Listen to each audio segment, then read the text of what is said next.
very like I'm an unlocked character. No, stop.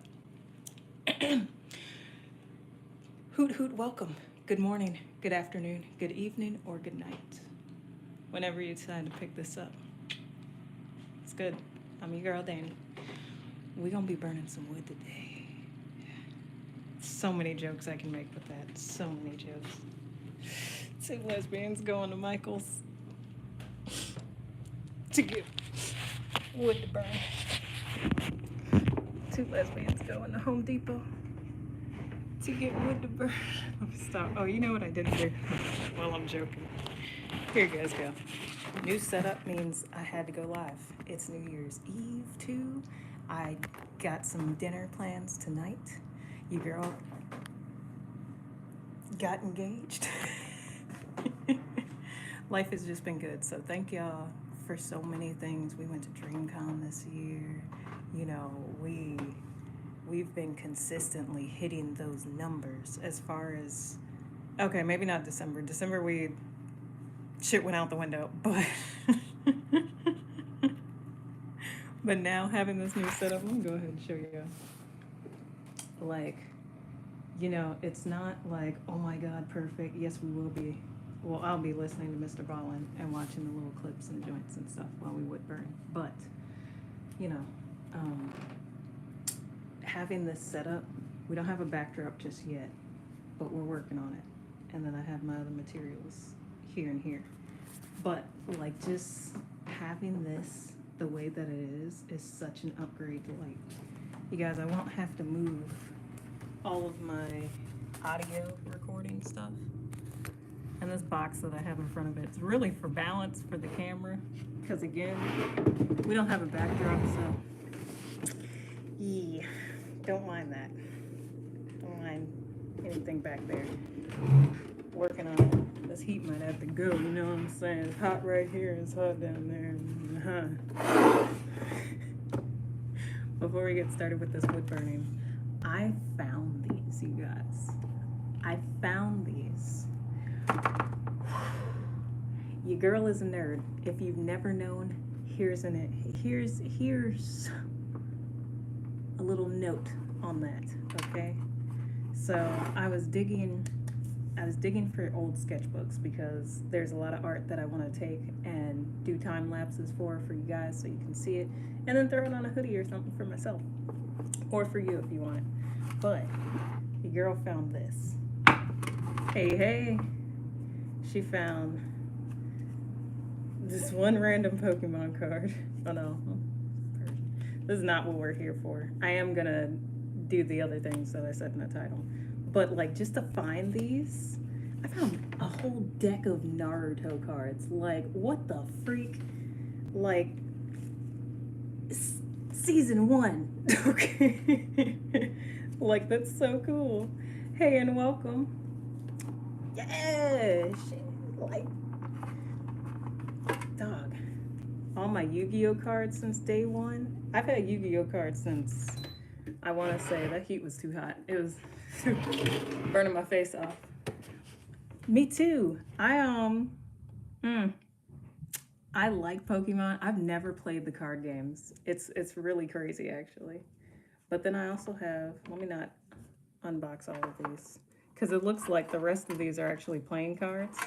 I'm not a gambler, but I did a lot of artwork back in the day with playing cards, and then I always kept a deck on me for like going out to lunch or dinner. And you know, you gotta wait. Everybody has Fortnite now. Like, kids go to dinner with their parents and they sit down and play Fortnite while they wait for their food. I used to have these playing cards. We playing gin rummy, we playing poker. What y'all want? We got 30 minutes before them skillets hit the table.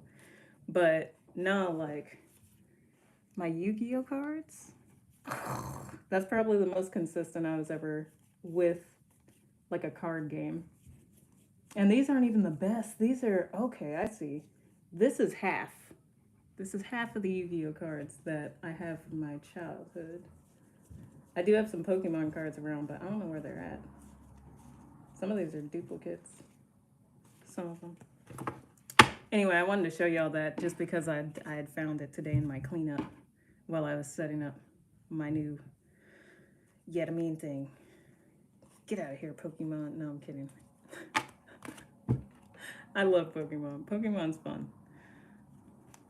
It is. It is. It is. Don't bend my cards. Don't bend my cards. I think it's crazy that I've had these cards for so long and they're still so, for the most part, crisp. I mean, not like sellable crisp, but like they're not all bent and crazy. Like this one has a little bit more wear and tear on that corner. But a good portion of these don't. And I don't even have them in a case. I just have them in this little tin can like it's sewing equipment, not cookies. No, but I wanted to share that with y'all. I am about to put on some Mr. Ballen, and I wanted to share with y'all these wood burning crafts that I found myself doing for the past month that I didn't do any video footage of. I think I showed like the aftermath of it. Look, it's amazing these cards aren't bent. The way that I'm manhandling these cards. Oh, please. We might just have to throw you off to the side and deal with it later.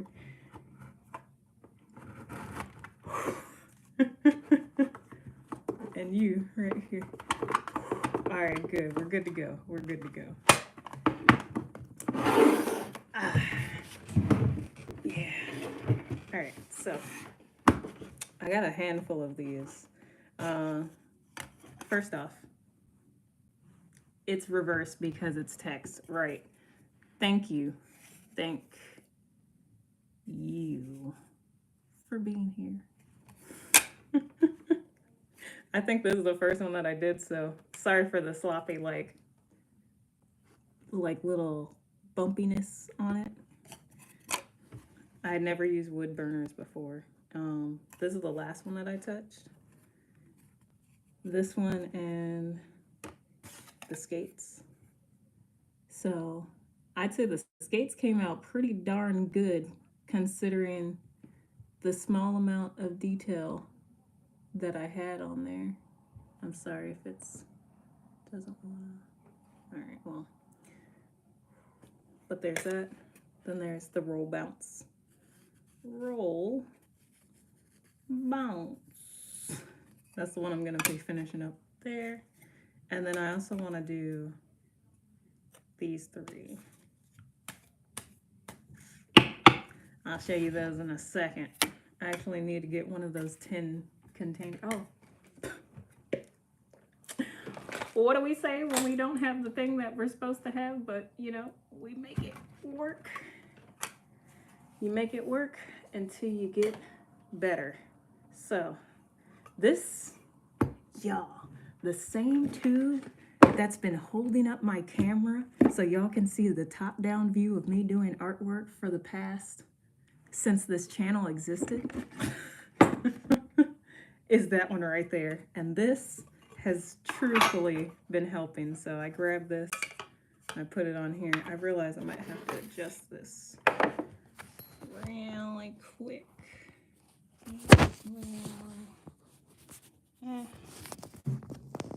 Yeah, let's go that way.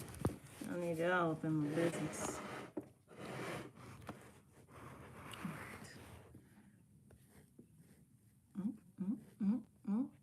It probably won't work, but we'll probably try it anyway. Let me see. You guys, I'm sorry, you won't be able to see my face. This is kind of why I don't like doing lives, but at the same time, I'm like, yeah, y'all be all right. Yeah. See you soon. Watch top down. Top down view. You see what I mean? There you go. Thank you guys for coming through and for also liking this. Let's go ahead and get this started. I know we're 9 minutes in, which is crazy. So these are some of the wood burns that I've done this December.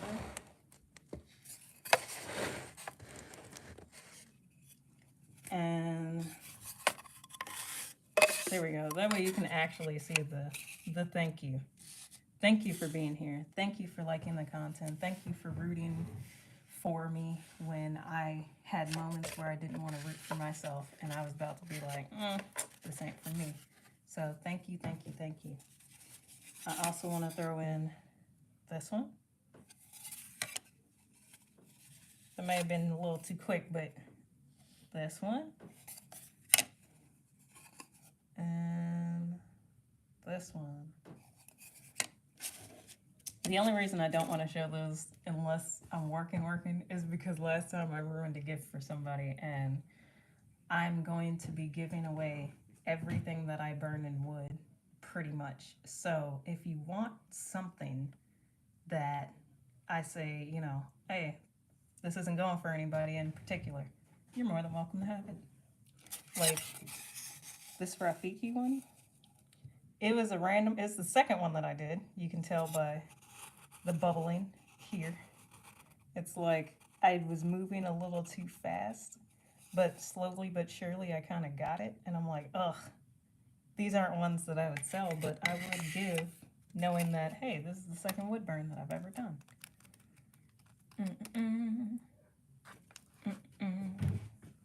But all right, I don't know if this counts as copyright, so if I do have to take this down, I apologize. Oh, excuse me, but it shouldn't be because I'm not showing it and it's in the background and I'm showing my art, so let's find out together. Today's story is a claustrophobic nightmare. But before we get into that story, if you're a fan of the strange, dark, and mysterious delivered in story format, then you've come to the right place because that's all we do and we upload once a week.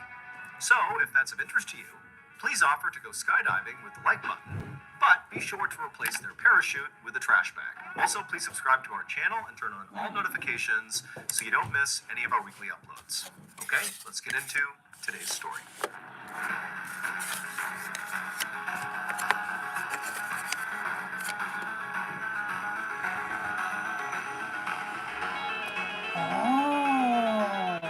I hate that I just 12 minutes into this live. A little after 3 p.m. on March 22nd, 1959, a 20-year-old British college student named Neil Moss stood in a cavern about 1,000 feet underground in northern England. And as he stood there, he was staring with excitement into this dark hole right in front of him. The cavern that Neil was standing inside of was known as Peak Cavern, and it was one of the biggest and most twisting cave systems in the entire country. In fact, it was so big that at one point, an entire village of 30 rope makers lived inside of this cave. And then also, after those rope makers, the cave system became a hideout for criminals and thieves because there were so many secret passageways and basically places to hide inside of the system. So basically, Peak Cavern was a pretty famous place. And as a result, basically all of it had been mapped out or at least explored by scientists and spelunkers, except for this hole right in front of Neil. It was an entrance to a tunnel that nobody even knew about. Neil and the amateur exploration group that he was a part of had discovered this entryway about 2 weeks earlier. Now, neither Neil nor anybody else in this group had actually gone into this hole yet, and the reason for that was it was pretty dangerous. I mean, the opening to this tunnel was pretty small. It was 1.5 feet by 2 feet wide at the opening, and just looking down into it, I mean, it's a dark hole that you really can't tell how tight or how far it even goes. And so once you went inside of it, I'm not the deeper going. you got, the higher the risk of entrapment. And so whoever actually went into this hole really needed to be prepared. But Neil and the rest of his amateur exploration group really felt like it would be worth it to try to go down this tunnel. Not just because nobody had done it before, but specifically, they thought there was a chance that beyond this tunnel, basically deep underground, if you followed it long enough, it could lead to another big open chamber that nobody had found before. And those types of big open chambers, whoever finds them, gets it named after them. And so Neil and his group were thinking, hey, if we find this big chamber, it'll be named after us. Just give me a street. At least in, spelunking circles. But they also understood that there might be nothing at the other end of this tunnel. It could just be a dead end. But the only way to know for sure would be if one of the members of this group went into the hole. Now, in addition to a fear of being trapped in the hole, there were other big issues with blindly crawling into a tunnel no one's been in before. Like, for example, there could be a sudden drop-off or running water, or some other hazard that whoever went into the hole wouldn't know about Or until descent. they were facing it. And so naturally, everybody in this group was excited about the hole, but also a little apprehensive about being the guinea pig to actually go into the hole. And so after the group had kind of stood around the hole for a minute, kind of talking through who was going to do it, Neil had finally courageously volunteered to be the guinea pig. He would go down. And in many ways, Neil was kind of like the perfect candidate for this job. He was smart, he was strong, and most importantly, he was thin, which meant he could navigate through a tight space. The only drawback to Neil was he was pretty tall. He was over 6 feet. And generally speaking, the best cavers in the world are very short and thin because it allows them to get into the smallest, tightest spaces underground. And so Neil, who was standing over the hole, began to mentally prepare himself for what he was about to do. He pulled out his flashlight and he shined it straight down into this hole, which again is a great narrow learning hole. process. It basically went straight down. You can get one of these and as he was shining it, sorry, Mr. Ballen. You can get one of these, like $12 art skills. This is a replacement, clearly. I don't know if y'all saw that photo, but I broke my last one, unfortunately. The tip broke smooth off in it. You can get one of these at your dollar store near you, probably for like 12 bucks. That's what this one costs. And it works just as well as the $20 one or the $30 one that you can get from Michael's. So, you know. And then these, they also sell these kinds of things at like these wooden coaster joints. You can get like a pack of 16 of them from Michael's for like, I want to say $5 to $10. Like, like it's very cheap. Always check their clearance section. We love visiting clearance at Michael's. It's just, they got everything, you know? They got everything. So this is me getting a cheap equipment to test out different types of skills and learn how I like using them. I like wood burning. I've learned that about myself. Am I good at it? I need more practice. But but for the most part, yeah, it's a good time. Okay, I'm sorry. Back to the story. I'll run it back 5 seconds. Which again is a pretty narrow hole, and it basically narrow went hole, straight down. tall man, thin man. And as he was shining it, he saw about 12 feet down, the hole kind of turned, and you couldn't see what was beyond it. And so Neil knew the only part of this trip he would know about is that first 12 feet. Once he made that turn, I mean, everything beyond that was totally unknown. Literally no one in the world knew what was beyond it. But Neil was about to find out. The cave explorers anchored this 75-foot-long wire ladder that was all rolled up to this rock that was inside the cavern, right near the opening to this hole. Once that was in place, they spooled out the ladder and kind of dumped it down into the hole. And so it fell 12 feet down and landed right where this tunnel turned and sort of went into oblivion, where nobody knows what happened after that. And so Neil, his job was going to be to go into this hole feet first, go down 12 feet, and then with his feet, as he kind of blindly crawled backwards feet first into the tunnel, he'd be kicking with his feet this ladder, extending it farther and farther into this tunnel. The idea was this ladder was his way back out again. So he's basically on top of the ladder, making his way, and at any point off a ledge somewhere, a ledge that he wouldn't be. Imagine. Okay, it came back. Sorry for the disconnect if it lagged for you. Imagine having to go through this tunnel. It's getting smaller and you're already thin and you feel like you're getting stuck. Ooh. The way I would have waved back at my friends and said, look, we're going to adopt a street. 5 of us, we need 5 streets, okay? This time, this little cave would have just been one of us, but now we could have 5 streets and we could all be alive and above the surface. That's how I would do it. I'd be like, nope, because they've tried to send me. I'm the smallest of all the groups that I've been around. They're trying to send me. And I'd be like, ugh, I can't fit past the initial threshold. Be aware of until he got to it. But for Neil, this environment was something he thrived in. It was why he was so drawn to cave exploration. As much as cave exploring was a physical He exercise, said, I want to get close to it death. was much more Put a me in a mental test. hole. I mean, Nah, can I'm you cool. handle being in these tight spaces and persevering and continuing on when you're all by yourself and it's like dangers all around you? And also, Neil just Dog, I loved dropped being you in the alone hood and in the dark. So cave on exploration the wrong was like side perfect for him. When Neil had made and it let about you 10 walk feet back down this new section, his feet touched the rolled-up section of the with ladder. different So with his colors. toes, he kind of You want gave to it a be kick. on a The solo ladder mission. popped for a second, and he could hear it, and then it just kind of vanished altogether, like the ladder had gone over a cliff. And so Neil realized, very likely, just beyond his feet, even though he cannot see it, is a ledge, and very likely either a drop-off or a new cavern. You know, the thing they hope is on the other end of this tunnel. At And so least this he's was the smart exciting for Neil. character we He want to felt play a rush as. of adrenaline. You know, there's a new turn in the tunnel, and for all he knows, this is the cavern they're looking for. Or it's just another section of tunnel he would have to explore. But either way, he's making progress. And so Neil very carefully scooched backwards until he felt the edge, at which point he let his legs go over the edge, he found his footing on the ladder, and it was at this point, when he kind of turned around a little bit, that he could see this was not some big open cavern he had found.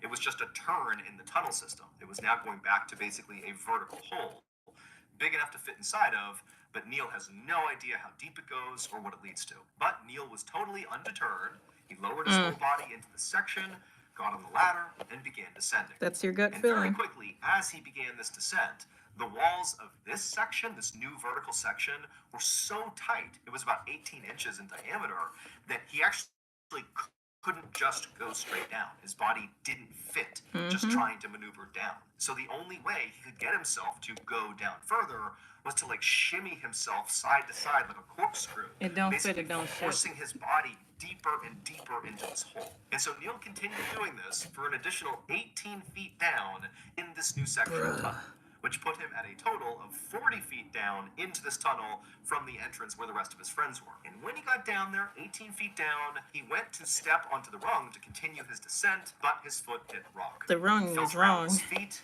and he realized this tunnel did not lead to a big new chamber. It instead was a dead end after all. Now, just to be sure, Neil actually kicked as hard as he could. You know, he's kind of restricted, but he kicked with his legs as much as he could to see if maybe this wasn't a true dead end. Maybe it was just an obstruction and he could clear it. But he could tell, you know, after a few stomps, this was not moving. This really was the end. Now, part of Neil was disappointed because he was hoping that by doing this, they would discover this big new chamber and they'd get it named after them. But on the other hand, he was also relieved because by this point, it was extremely claustrophobic, even for a guy who thrived in this environment. You know, by the bottom of this 40-foot section, he is completely wedged in place. And so Neil decided 40 foot.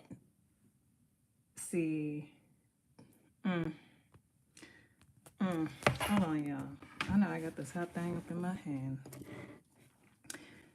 This is where he was talking about he done threw his legs around and and found out, oh, it just goes down a little bit further. Mind you, this man is shimmying, like moving his hands up and his feet up, trying to get down and kicking downward.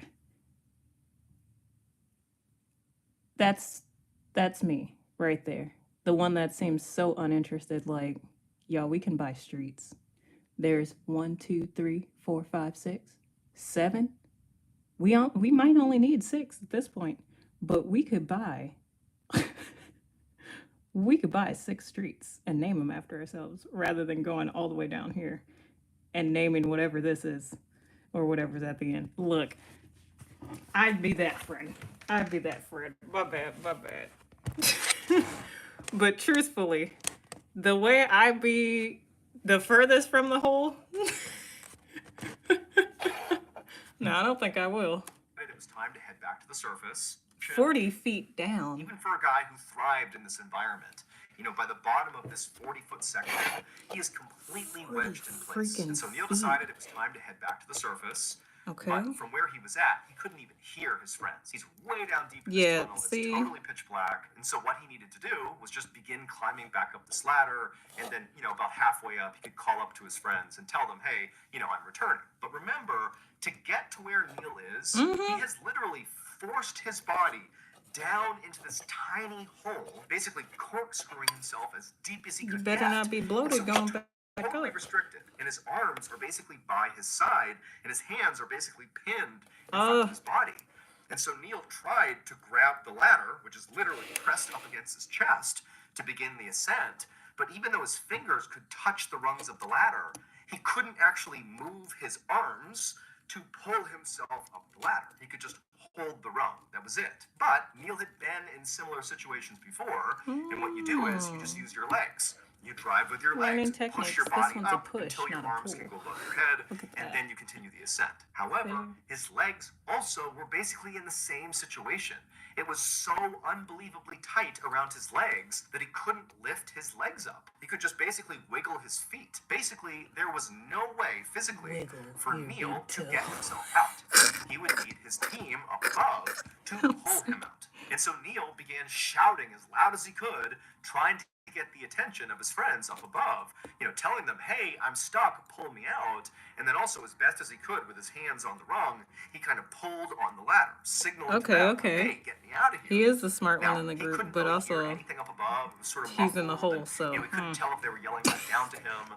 But as he was holding onto the ladder, he felt a little bit of tension, suggesting they were pulling on him. However, as he held on, waiting to be pulled up and out, he didn't budge. Despite the tension on this ladder clearly coming from the surface from his friends, he wasn't moving. And that's when Neil realized he had made a critical mistake. When he had reached the bottom of this tunnel, when he realized it was a dead end, he had stomped with his feet to confirm it really was a dead end. And when he had done that, he had inadvertently kicked the rungs of this ladder into a crevice, and then rocks, which he had heard kind of falling when he was kicking, landed on top of it, basically pinning the ladder in place. Basically, this ladder was now anchored inside the cave. Oh! Alright, I'm sorry, guys. I'm sorry. Always be safe. Put it down so you don't burn yourself, because the way I burned my hand like crazy, I think right there, you kind of see it. That was a couple of days ago. I stabbed my thumb, not my thumb. I did stab my thumb on live. But anyway, friends, how many of us have them? Not this one, because it's stuck. And there's no way for them to just pull that puppy out of there. Hopefully he didn't eat a sandwich on the way down. Cause he gonna be hurting. He gonna be hurting. No matter how hard his friends on the surface pulled, they would not be able to pull the ladder up, which meant they couldn't pull Neil up. And Neil, once he realized this was the issue, he tried to move his feet to clear the rocks off the bottom of the ladder. I like the pull method, and that's it was too tight around him. And so, Neil was totally stuck. As many of you may know, aside from telling stories on this YouTube channel, I also tell stories on my flagship podcast, Mr. Ballen Podcast, Strange, Dark, and Mysterious Stories. And in addition to that podcast, we over at Ballen Studios actually have a whole slate of other incredible Strange, Dark, and Mysterious podcasts for you to enjoy. So if you're into baffling and horrifying medical mysteries, well, check out my other podcast I host called Mr. Ballen's Medical Mysteries. Or maybe you want to hear somebody else from Ballen Studios with a far better radio voice tell you a story, like Luke LaManna. Luke has 2 podcasts under the Ballen Studios umbrella. check out his podcast. Called Wartime Stories, which sort of mirrors what he does on YouTube, also called Wartime Stories. Since we are It's listening like to stories, I figured I'd, meets the battlefield. Spread the love. Gatekeeping doesn't get you anywhere. Brand new, and it delves Except into alone. government conspiracies and cover-ups. It's wild. Ballen Studios also has shows that are just pure nightmare fuel, like Bedtime Stories with host Richard Weil, who looks into cryptid encounters, supernatural deaths, the paranormal, and everything in between. It's really good. And then, of course, we have Run Fool, hosted by the iconic Rodney Barnes, who's like a true pioneer in the horror space. We were so lucky to be able to collaborate with him, and his show, which sort of delves into terrifying folklore, is just one of a kind. You gotta check it out. So if any of these shows appeal to you, make sure you go check them out by just going to any podcast platform and looking up Ballen Studios, and boom, you'll see all of our shows. Make sure you follow along and tune in each week for new episodes.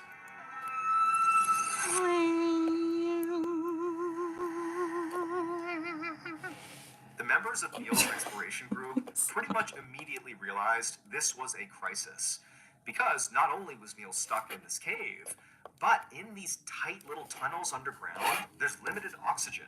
So it's not just a matter of, we'll figure it out and get Neil out somehow. It's like, no, you have a limited amount of time before Neil runs out of oxygen down there. Even if you come up with a solution, it might be too late. And so immediately, members of the exploration group left Peak Cavern to go get help. And before long, over 200 people had flooded the cavern, including a mountain rescue unit and a coal mining extraction team and a whole bunch of civilians. Damn, were all there over to try to 200. figure out how to get Neil out. Now, at first, At this Neil point, was drop a very rope in y'all optimistic about pool. his recovery. He could hear clearly all the commotion 40 feet above him. He couldn't fully discern what was going on there, but he could clearly tell a major I'd be rescue afraid that operation 200 afoot. people And would so make as it ropes were collapse. cast down and ladders were cast down to try to get him out, and they continued to fail, and as the air he was breathing began to thin out and it was getting harder to breathe, Neil's reaction was to kind of be positive. He actually began cracking jokes and calling up like, hey, how much longer do I have to wait down here? But as the minutes turned into hours and none of the efforts by any of the rescuers were working, Neil began to panic. His heart was racing, not only from his nerves, but also because he was running out of oxygen. He had begun to grit his teeth really hard to kind of control his fear. But he was really starting to lose it. At one point, the rescuers threw down an oxygen mask for him to breathe because the air was becoming right on the head. So it's right here. He couldn't get his arms up to put the mask on. And so there it is, salvation, but he couldn't use it. And so before long, Neil sort of began drifting in and out of consciousness. One moment he'd be calling up to his rescuers, asking for an update. The next, they'd call down to him and get no response.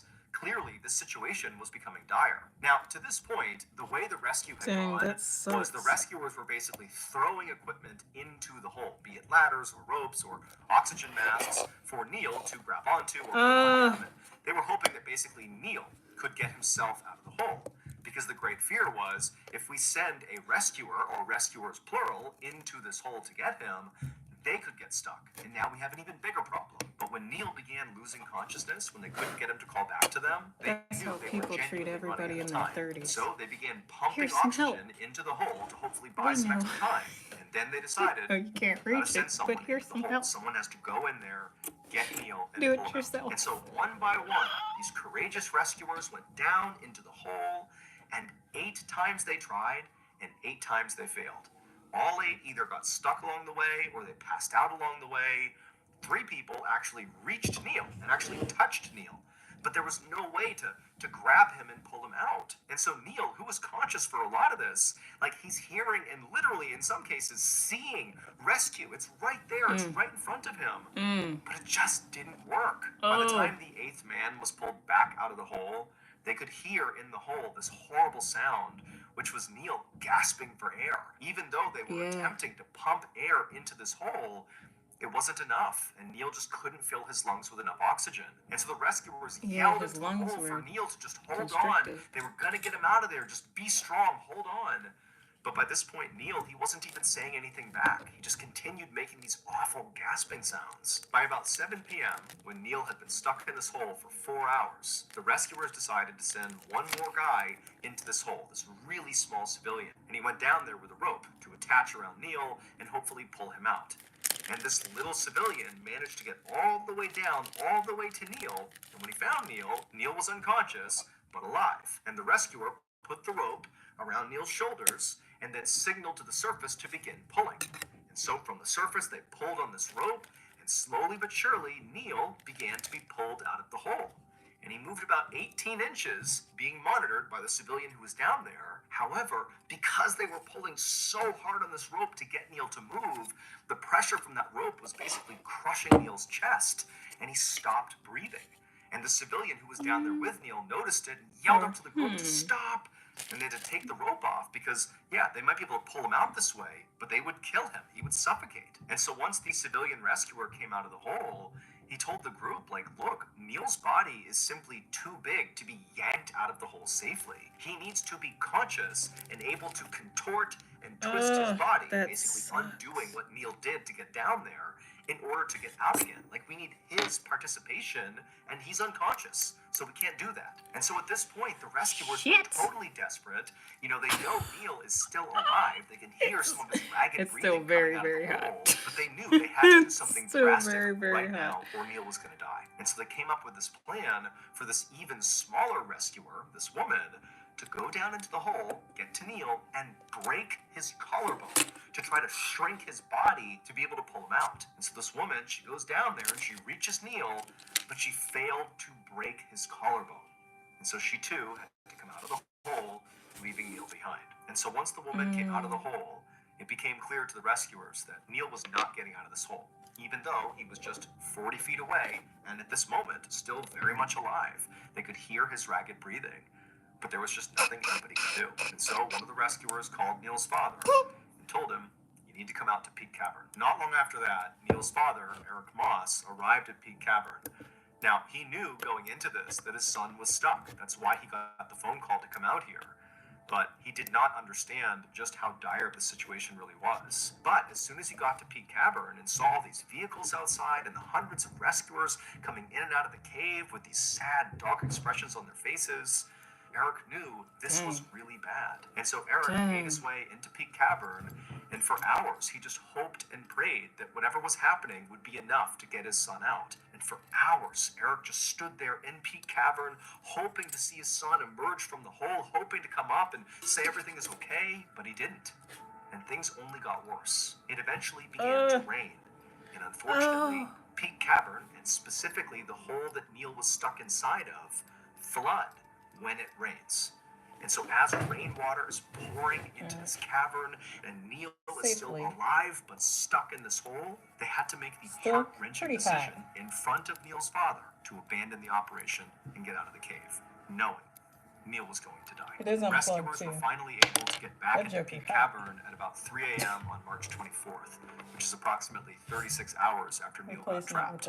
By this point, the rains had subsided, the flood had cleared, and so they went in there hoping for a miracle. And when they got to the hole and listened into it, they actually heard Neil still breathing. He was still alive. But it was very clear he was at the end of his life. That's terrifying. And all they could do was just sit around this hole and listen as Neil took his last few final ragged breaths. And then eventually they listened as Neil took his final breath, and the hole went silent. Now, at this point, it was too dangerous to send anybody back down into this hole, and so no one could get physically close enough to Neil to actually confirm that he really is dead. However, after the hole remained silent for quite a while, a doctor who was on site did walk over and declare Neil dead. And so at this point, the rescue operation became a recovery operation. However, as rescuers were getting ready to go back down into the hole to retrieve Neil's body, it was at this point that Neil's father, Eric Moss, who had been there this whole time and had been witness to the doctor declaring his son dead, it was at this point that he stepped in and said, stop, get everybody out of the cave. I don't want anybody else to lose their lives. Yeah. So ultimately, Eric made the decision to leave his son's body. Eventually, once it was 100% certain that Neil really must be dead at this point, they would fill in the hole that Neil had climbed down inside of with loose rocks from the cave, entombing him inside of it forever. And in his memory, the tunnel that Neil died inside of was named after him. It's called Moss Chamber.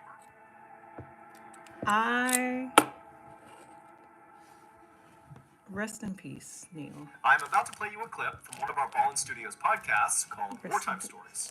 After you're done listening, be sure to check them out on any podcast platform and give them a follow. New episodes every Monday. Enjoy. I'm not going to skip these because I'm using this content in the moment as background noise. So, not noise, but, you know. The story you are about to hear comes from the front lines of World War I, a place where many men lost everything: their friends, their limbs, their lives. Some men survived, but lost something else: their minds. Perhaps perhaps born out of the delusions that any man might suffer when taken from his ordinary life and subjected to an unfamiliar and hellacious environment that pushes both his body and his mind to the breaking point. Some of these young men returned home with far more than the usual stories of combat. They spoke of something else that they encountered. Something unnatural. It's got to heat A back highly up. intelligent creature that prowled the frontline trenches. The men who might have assured us that what they saw was indeed real and not a figment of their imagination, they are now gone. But their incredible story remains. The story of the Hound of Mons.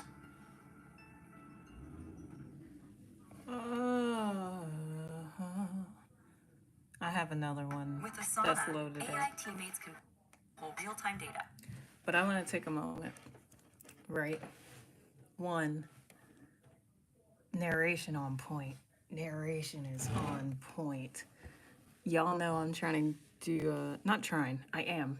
I have officially done my first, I'll run that back.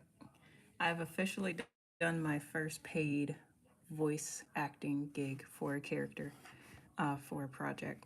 So that is where I'm mostly going to be. And the reason why I picked Mr. Ballen today is because, actually, while this heats up, y'all can see my face. So you're not just staring at nothing. Oof. Ah, yes, there we go. Back into the, don't worry about it. I was wiping my mug and I dropped it. Now, y'all know I've been heavy on voice acting and voiceover, honestly, since my camera kind of fell out. But I've always really loved it and really done it more so in the background. Like, people ask me, hey, can you say this for something? And I'm like, yeah, whatever. But I didn't do it to like get paid or anything because I really wanted to work on video games. I wanted to be in the background of video game creation, be it the story, be it the clothing, the character design, the weapon design. I'm that person that will go and I hope I get the special edition copy for games that I really enjoy. I try my best to, if it makes sense. I really like those because you get the artwork of all the things, like the concept art that was never disclosed to you. It's like, oh, I could sit there and study it and look at it and really just take it in and be like, I could see this being in the game, but I also see why they either went another way or just scrapped it completely because of functionality or, you know, weaving it into the storyline. Maybe it doesn't make sense. You know, many reasons why they cut things out. I could go on and on and on about my love for creating in the background. However, all that is to say, voiceover? Voiceover doesn't just hit here or here, it hits here. Oh, oh, Scar, brother, help me. Long live the king. Again. Like, there are several quotes that you can think of in your mind that will make you think, damn, yo, they really delivered that line so well that in my childhood, I carried it rent free. 30 plus years, 20 plus years later, and it still hits me here. Like, I still feel bing bong, okay? Bing bong. That nigga made me cry. Now, granted, that's a newer one, but it's just those moments. Keith David, like, sir, your voice. Oh, you read it? Like, those voices done correctly, just, you want to eat it up. When you first watch it, you want to even forget the performance so you can go back and rewatch it again for the first time. And that type of feeling, that type of inspiration, yeah, I can accomplish that with art and stuff like that, and I love to do that. But voiceover and narration and just different little things that you add to flair your craft, oh, that's what makes you the best at your craft. Even if all you know how to do is tie shoes, right? You might be the best damn shoe tire in this world. That's your thing. That's your thing, but you do it and nobody else can take that from you. So when it comes to voiceover and voice acting, I will watch different storytellers tell their stories or tell other people's stories or just read, like, the Reddit stories and stuff like that, because it's about the person who's telling it. Specifically for Mr. Ballen, the pauses that he takes and the breathing, like, it's down to a science. That man is an excellent storyteller. Like, he doesn't have to do anything else for the rest of his life. All he has to do is tell stories. That's an amazing gift. Like, I kid you not. Like, so that's pretty much a long roundabout way of saying why I'm playing Mr. Ballin in the back while also showing you guys the wood crafts. That should be heated up by now, so we can go ahead, finish this, and hop into the second one. Yeah, yeah, guys, we're gonna be doing more lives, and I'm excited because now I have a more clean, more open setup. Stretch my back out, put my titties up. We got the right setup to do this, and we gonna do it right. Let's get back into this. I'm not closing out the video. Side note, it is tea time. It's always tea time. Always. I drink tea every day. Oolong tea. I didn't look up any benefits for y'all, so let me do that right now. And my laptop's dying. Perfect, perfect. That way I can get up and grab the cord. Oolong tea. Benefits from. Let's see. Yeah. All of you think you know, but you don't. You know, but you don't.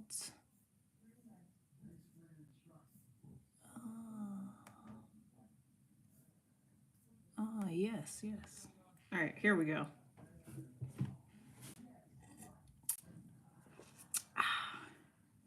Oolong tea and its benefits.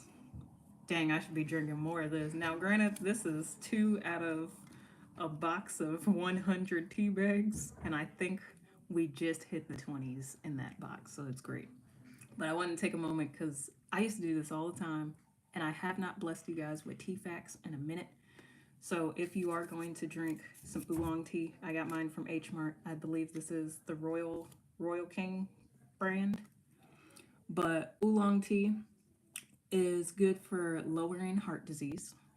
Always good for that. Right there. It's very good. Sorry about my dog. She ignorant. It's very good for promoting healthy skin. Y'all know I've always had like a little bit of sensitivity in my skin.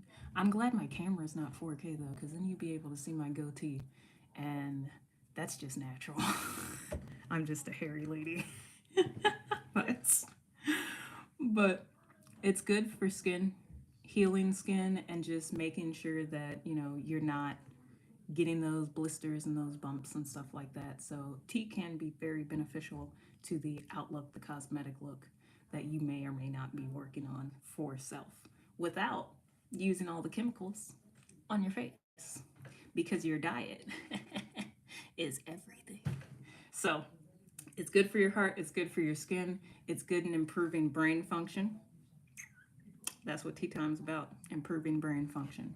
It's also good in reducing inflammation. So if you have, say, tonsil issues, not me, but if you do, and you might have a little bit of inflammation in the back during the winter time, get you some oolong tea and it will help with that. Put a little, like them little peppermint sticks. I got you right now. 2 bags of oolong, a squibbit of lemon, a stick of pep, and then heat that I was gonna be real indignant. And then heat that cup up to oblivion. And then steep it for like a good, steep it for a certain amount of time. That's what this is. It's my steep top. And then sip on it. Get you some crabs, get you some music, and chill and be more. And then you're good. Tea time. All right, let's get back to this. Yeah. But I did want to share that because I was like, hold on a second. Also, another thing, y'all notice, we getting the weight back put on us, but there's a moment where your girl went from toned to skinny mini stick liggy, whatever. But oolong tea, last fact for you, boost your metabolism. So just keep that in mind. Metabolism, brain activity, and inflammation, fighting inflammation, I should say, lowering heart disease, promoting healthy skin, and a plethora of other things that isn't listed on this particular website. So now it does do that, and I know it does a couple of other things. We will get back to T-Facts moving on into the new year, and we're gonna keep this live going because for as long as my laptop won't die on me, hold on a sec. While I'm switching back to Mr. Ballen, y'all can listen to the beginning of the story. And what I'm gonna do is hot. Don't worry about it. Armpit itch. What I'm gonna do is locate.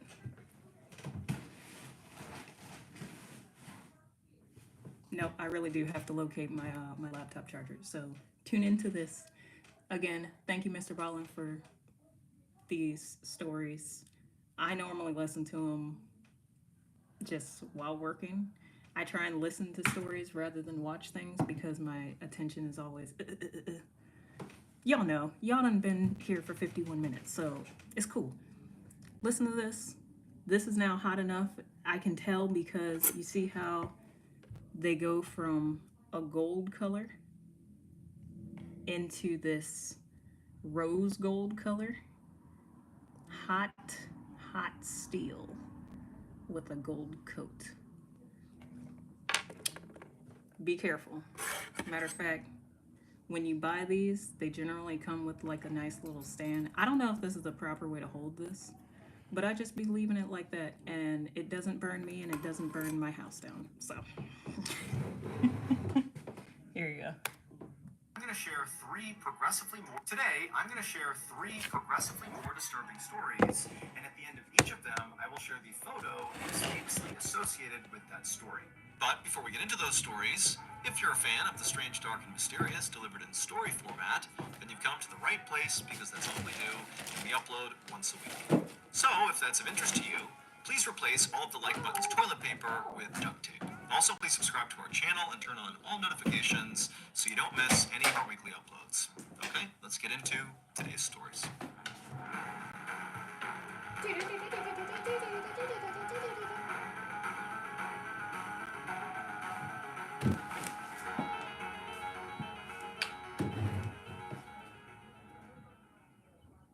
At 1 p.m. on November 2nd, 2020, an older man named Marcel Terray stood in his backyard hanging damp clothes on a clothesline. Marcel and his wife, 83-year-old Paulette Landru, lived on a quiet street in the small city of Anden, Belgium. And usually, their days were filled with household chores or visits from their kids. But over the last few months, Marcel had started to spend a lot more time taking care of his wife, because she had recently been diagnosed with Alzheimer's disease. Alzheimer's disease is a type of dementia that causes memory loss and confusion. And so Paulette needed help remembering to eat or to take her medications on time, and sometimes she would just wander off without telling Marcel, and Marcel would have to go corral her and bring her back home. For Marcel, watching his wife struggle with this disease was absolutely heartbreaking, and so he did everything in his power to make her life as comfortable and happy as he possibly could. And so before he had come out to hang up the laundry, he had made sure to set his wife up in front of the TV with a nice lunch so she could eat and watch her favorite show. And so Marcel hung out the last piece of clothing and then picked up the empty laundry basket and headed back towards the house. When he went inside, he expected to see his wife still sitting on the couch watching TV, but she wasn't there anymore. Marcel immediately began calling out his wife's name, but she didn't call back. Then he searched the whole house and he couldn't find her. And so starting to panic, he went outside, he searched the outside of the house, she wasn't there. He even knocked on some neighbors' doors, but they hadn't seen her. And so at this point, Marcel was very scared, given the fact that his wife had Alzheimer's and could easily wander off and put herself in a very dangerous situation without even knowing. And so instead of waiting any longer to just hope she showed up again, he picked up the phone and he called the police. Less than an hour later, Marcel stood outside of his house looking at helicopters flying overhead, and he knew at least half a dozen officers were spread out around the neighborhood, knocking on neighbors' doors. There were canine units searching the surrounding area. This huge search was all for Paulette. Marcel was glad to see that clearly the police had taken the search very seriously, and so he was confident that they would find his wife and that hopefully she'd be okay. But the hours kept ticking by, and as the sun began to go down, there still was no sign of Paulette. A police officer told Marcel they would keep on investigating and hopefully find his wife as soon as possible. But over the next few days and weeks, Paulette didn't turn up. Nobody had any idea where she was. And before long, weeks turned into months, and then months turned into 2 full years that nobody had seen Paulette. And by that point, Marcel had basically resigned himself to the fact that he very likely would die without ever figuring out what happened to his wife. But then, one day in early October of 2022, so 2 years after Paulette went missing, one of Marcel and Paulette's neighbors was at home on their computer looking at a particular website. And as they were scrolling through this website, they happened upon an image that as soon as they saw it, they froze. Because this neighbor was very well aware of the fact that Paulette had gone missing and nobody had found her. But now they're seeing this image on this website that basically gives away what happened to her. And so totally shocked that they had even found this image, the neighbor screenshotted it and brought it to the police. So it would turn out that neighbor was looking at Google Street View, which is a feature of Google Maps that basically allows you to see 360-degree views of basically anywhere on the planet. To create these images, Google literally sends out these special vehicles all over the world that have cameras that sit on top of the cars. Sorry And these about that, cars y'all. drive I got a down call from my basically all mommy. the streets all over the place, constantly taking pictures all around them. And it just so happened on the exact day that Paulette went missing in 2020, there happened to be a Google car driving down the road that captured a picture of her. And so as you can see in the picture of her, you see Paulette on the left side of the image walking across the street away from her home, which is on the right side.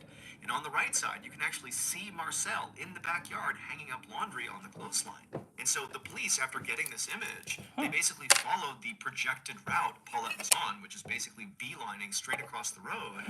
And they found that across the street was this steep hill that led down to this thick bramble bush. And inside of that bramble bush was Paulette, and she was deceased.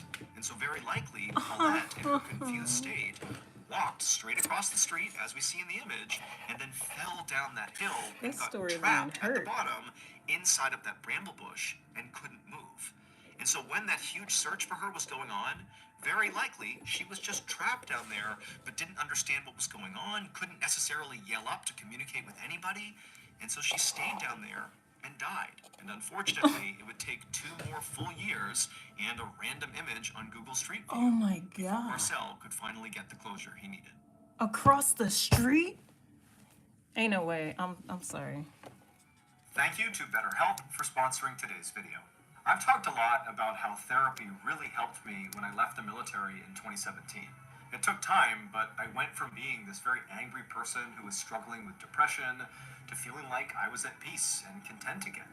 And today, part of the reason I still consider myself to be very well adjusted is because of the skills I have learned in therapy. The most important skill that I find myself leaning on most days is self-awareness, something I definitely lacked pre-therapy. Now I'm very in tune with how I feel and how it affects me personally, but also how it affects the people around me. Like my mood and behavior can have an enormous effect on my friends and family, and I need to be aware of that. And so that self-awareness kind of keeps me from spiraling when I start to struggle. So while therapy is certainly not a one-size-fits-all solution, I do think it's a great starting point for anybody who's struggling. And while therapy can be costly, there are affordable options, such as online therapy platforms like BetterHelp. BetterHelp is on a mission to make starting therapy easier. All you have to do is fill out a quick questionnaire, and then you'll be paired up with a licensed BetterHelp therapist within a couple of days. One of the best features of BetterHelp is that if the first therapist does not feel like the right fit, You can continue to switch therapists until you find someone you really connect with, and it's at no additional cost. So really, BetterHelp is trying to find the right person for you. So if you're struggling right now and you think you might benefit from a therapy session, click the link in the description below or go to betterhelp.com/Mr. Ballen for 10% off your first month of therapy. Okay, back to the story. Not quite, Mr. Ballen, because I gotta start plugging my stuff in too. And this isn't, that sounds horrible.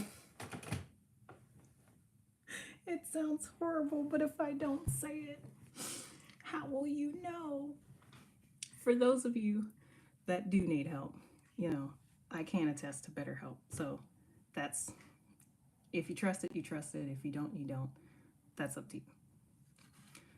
That being said, if you just need something that's going to be a quick, not even a quick, more like a 5-week self-help interactive type workbook with a nice flow, and it's all about you,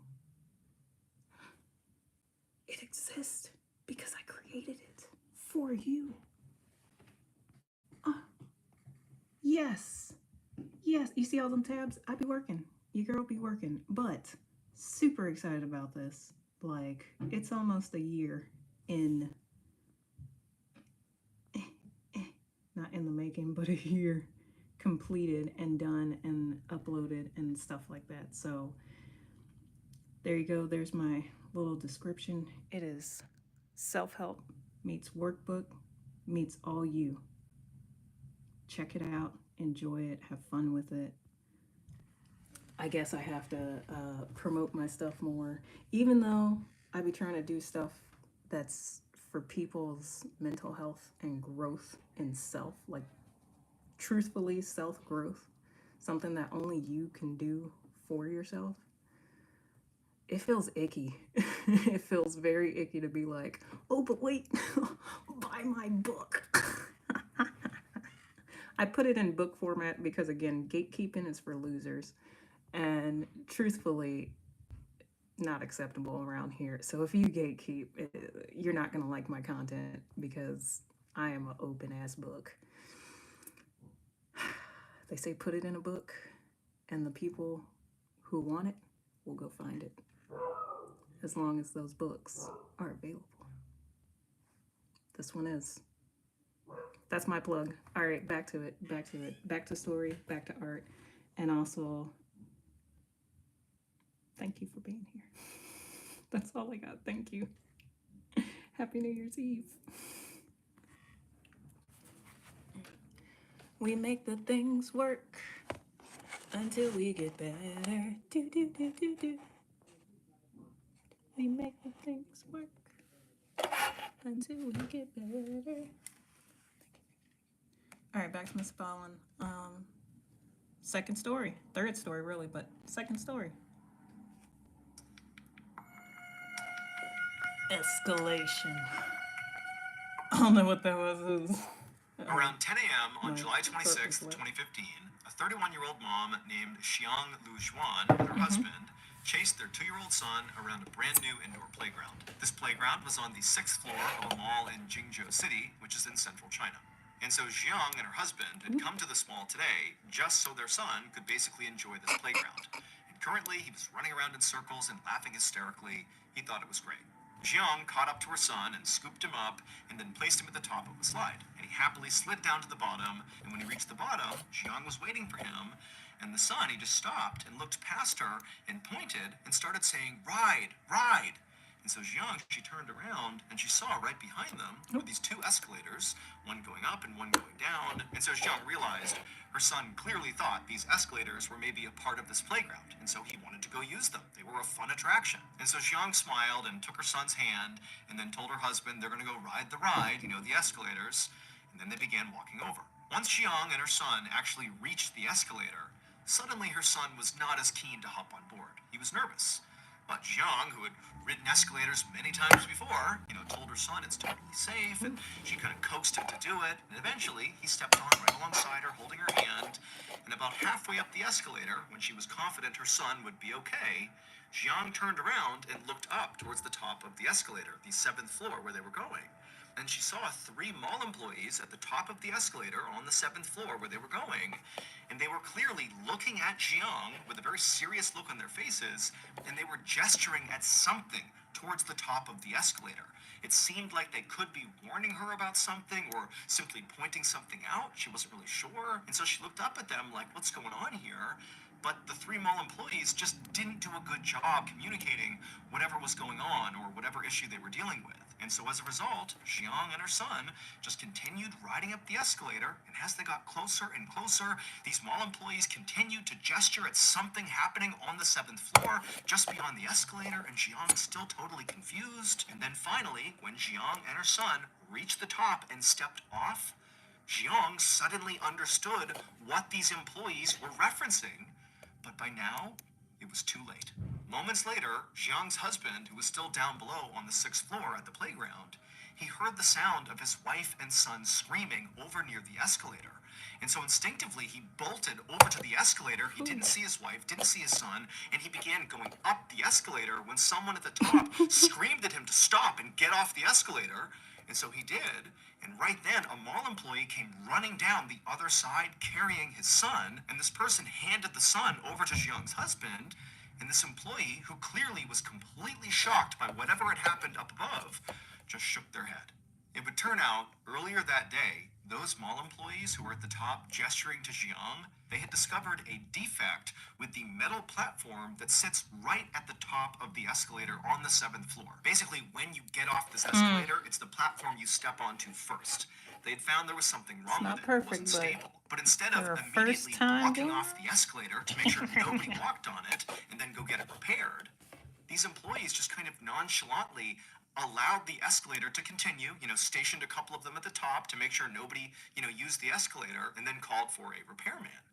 But the repairman hadn't shown up and fixed this problem by the time Jiang and her son boarded the escalator. And these employees at the top knew there's this huge issue with the platform they're going to step on the second they get off, but they failed to communicate the danger to Jiang and her son as they were coming up. They just kind of broadly gesticulated that there was some issue up here and to sort of watch out for it, but Jiang had no idea.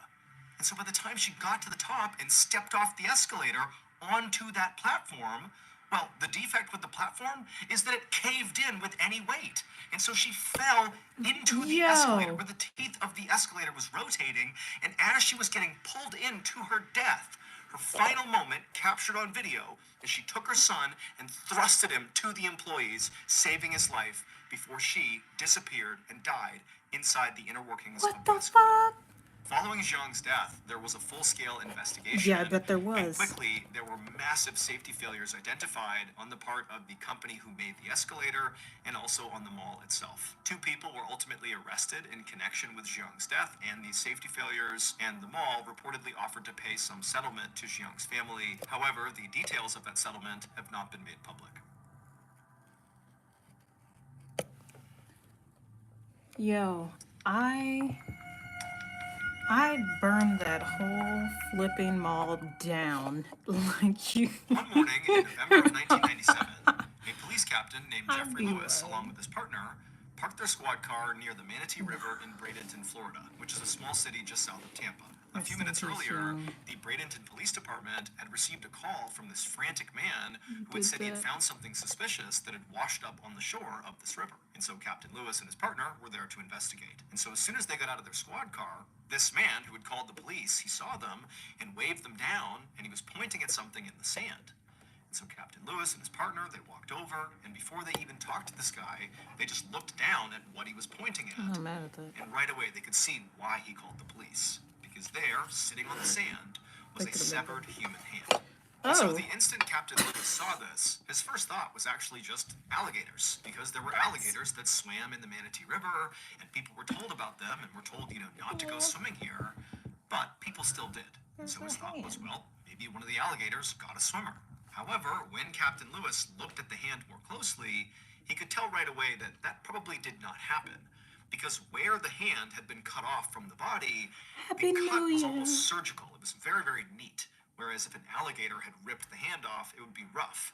But this almost looked like a surgeon had carefully removed the hand. And so what this signaled to Captain Lewis is this hand very likely represented a murder victim, somebody who killed this person, cut their body up, and one of their body parts is now washed ashore. And so Captain Lewis turned to his partner and told him to call for backup. And within an hour, police officers were scouring the Manatee River looking for the body that belonged to this hand. Meanwhile, the captain bagged this hand as evidence and brought it to the county sheriff's crime lab, hoping that forensic experts could potentially figure out who the victim was using fingerprints. However, when he actually handed over the hand to these forensic technicians, they told Captain Lewis that it was very likely going to be impossible to try to pull prints from this hand because the hand was very badly manage his cords decomposed a little and better. water damaged. But they told Captain Lewis that despite this being a total long shot, they would still give it a try. And so really all Captain Lewis had was this hand, and so he just kind of waited for information from the crime lab about the fingerprints. And before long,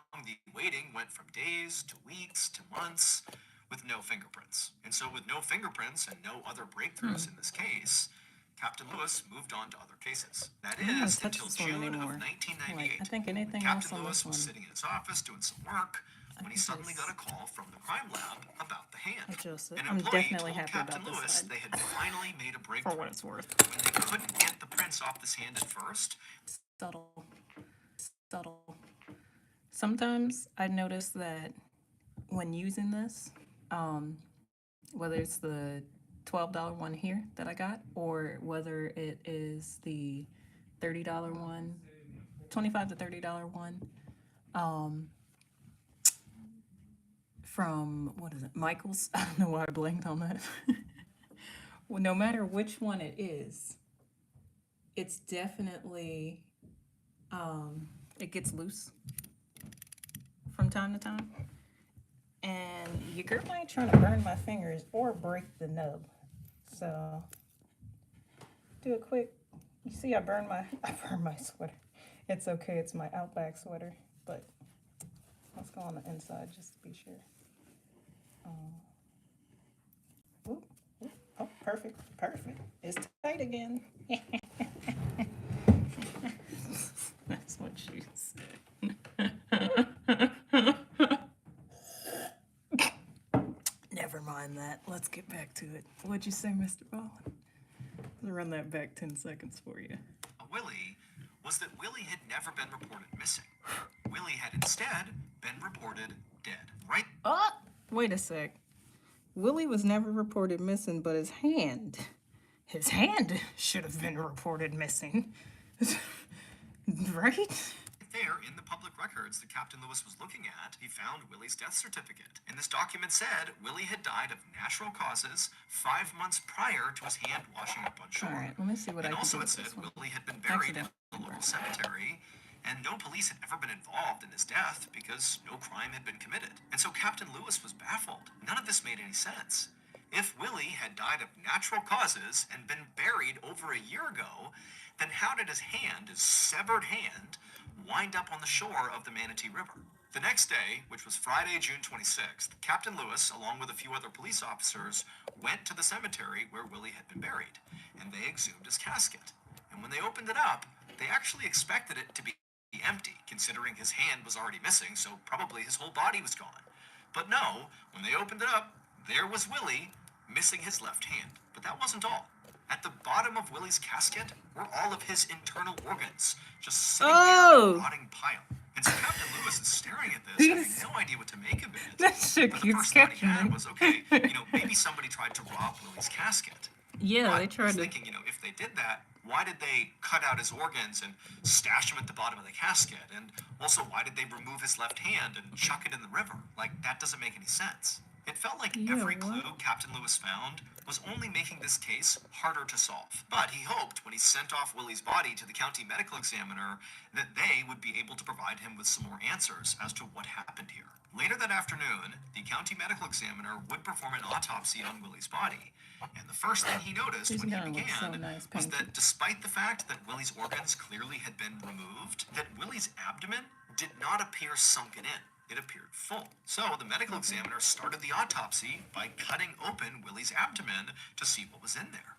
And when he saw what was inside of Willie, he just froze, having no idea how to What was react inside of to what he Willie? was looking at.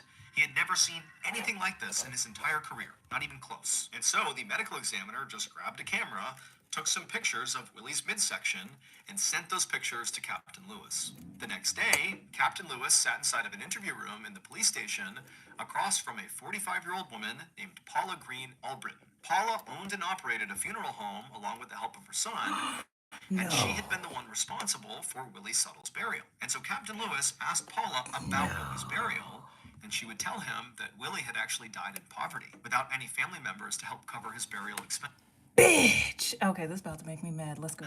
However, when Paula had found out about this, she said she had agreed to do the burial anyways for no cost as sort of a community service. However, when Captain Lewis poked and prodded and tried to ask for more information about exactly what that meant, Paula would eventually concede that there actually was slightly more to her rationale behind wanting to do Willie's burial. It was not just for charity. 2 days after this interview, police arrested both Paula and her son. I knew it. At Paula's trial, I knew it. the truth surrounding what happened to Willie finally came out. It would turn out Paula's funeral home business was really struggling, to the point where You if don't she do couldn't that. start generating some real money, You don't do her that. business might go under. And she couldn't have that. And so Paula decided she would conduct a prosperity ritual to right her business. But to perform this prosperity ritual, Paula needed a body. And so along comes Willie Suttle, who's died in poverty and his family can't afford his funeral. And Paula says, "Don't worry, I'll take him on for free." But really what she needed was Willie's body. Lock her And up once there, Paula Willie, and her too. son I had don't even possession of care. Willie's body, they began the ritual, which started with Paula's son carefully cutting off Willie's left hand, and then the two of them cut Willie's midsection open, removed all his internal organs, and then Paula got out all these voodoo dolls, and she wrote on pieces of paper the names of the other funeral homes, her competitors in the area, and she pinned these pieces of paper to each of these voodoo dolls. And then she took those voodoo dolls and jammed them inside of Willie's abdomen in the empty cavity they had created, and then they stitched them back up. And then she took Willie's body and his organs, and she chucked them into a cheap casket and had him buried. And then she also took the hand that her son had removed, she put it inside of a plastic bag, added some weight to it, and chucked it into the Manatee River. Paula believed this voodoo ritual would literally cause the owners of the other funeral homes, whose businesses she wrote down on the dolls and jammed inside of Willie's body, that this ritual would literally cause all of them to be struck down and killed, putting their businesses out of business, thereby leading... That's a ugly. That is. I just want to take a moment. One, nobody's dreams are bigger than yours, but your dreams are not bigger than anybody else's. It's okay to dream and really do what you got to do, but it's not okay to fuck with somebody else's life like that, dead or alive. It's not right. So, yeah. Throw her ass in the river too, because if somebody did that to her, she'd be mad the same way they would be mad. Just do regular business practices. Don't be cutting up bodies and shit, especially because you think you can get away with it. That's somebody's life. That's somebody's soul. Man, it's a little personal on that one, but I'm gonna let it go and let the rest of the story go out. All right? Remember, you can be your best, but your best has nothing to do with the downfall of another person. And if you think it does, you can join them at the end of that pit that you're creating for that person too. Remember that. Whatever you point one finger, you got 3 coming back at you. leading to her business prospering once again. However, none of this to be struck down and killed, putting their businesses out of business, thereby leading to her business prospering once again. However, none of these things came to fruition. The ritual did not work the way Paula intended it to. Instead, the hand that she had thrown into the river ultimately washed ashore, and before long, the police figured out what Paula and her son had done. In 1999, so 2 years after Willie's hand had washed up on shore, Paula and her son were found guilty of desecrating Willie's corpse. Paula's son ultimately served 1 year in prison. As for Paula, her conviction was actually quickly overturned due to a technicality. It was discovered that during an interview with Paula, that police detectives told her that she could not be convicted if this ritual was part of a religious practice, that she was protected under the U.S. Constitution. And so Paula, who confessed to doing this ritual, did so by saying it was part of her religion. She practiced voodoo. I am a voodooist, and I've survived because I know how to survive. And that's a part of my religion. And so in court, I am that mad confession at, was ruled you know, inadmissible. And being so able to she- claim that. Here is a photo of the 12 voodoo dolls found inside of Willie's body. First off, y'all, hold on a second. Hold on. I know we looking at art. This is beautiful, beautiful. Your girl doing her thing. All right, but the storyline. They shoved 12 of these in this man's body and removed his organs and put it at the bottom of the daggone casket. I'm not mad at her claiming her religion. Now, that's still wrong. It's still wrong. It was an opportunity thing, and you leapt at it.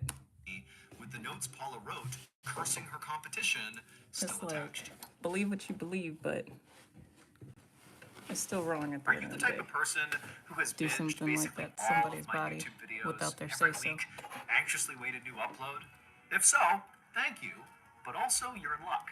Because if you didn't know this, we actually have a separate podcast, the Mr. Ballen podcast, that has literally hundreds of stories that are not on YouTube that you can binge right now. That podcast is available on all podcast platforms. Again, it's just called the Mr. Ballen podcast. And on Mondays on that podcast, we upload exclusive new content that is not on YouTube to the podcast. So that's Mondays. And then on Thursday, we Hold tight, Mr. Ballen. I mean, he's still talking, but I just muted him. I want you guys to know, when you're doing these, you see how this might get stuck here and there in the wood, and I just pick it up. Please be careful if you're going to be doing wood burning. Ultimately, you can get burned. See the way this is burning wood? It'll do worse to your skin. So that's why you got to have this, your little stand to keep it safe. If it's not in hand, it's in the stand. Boo-doo-doo, boo-boo. Oh, bet. It said, hey, heard you were watching Mr. Ballen. It said, here's an hour-long video. I would feel horrible doing that. I'm going to do one more Mr. Ballen, then I might switch it to some music or whatever. Because I'm not trying to steal all his content. All right, bet. This is a 10-month-old video, so we'll do that one. But be careful. If it's not in your hand, it's in the stand.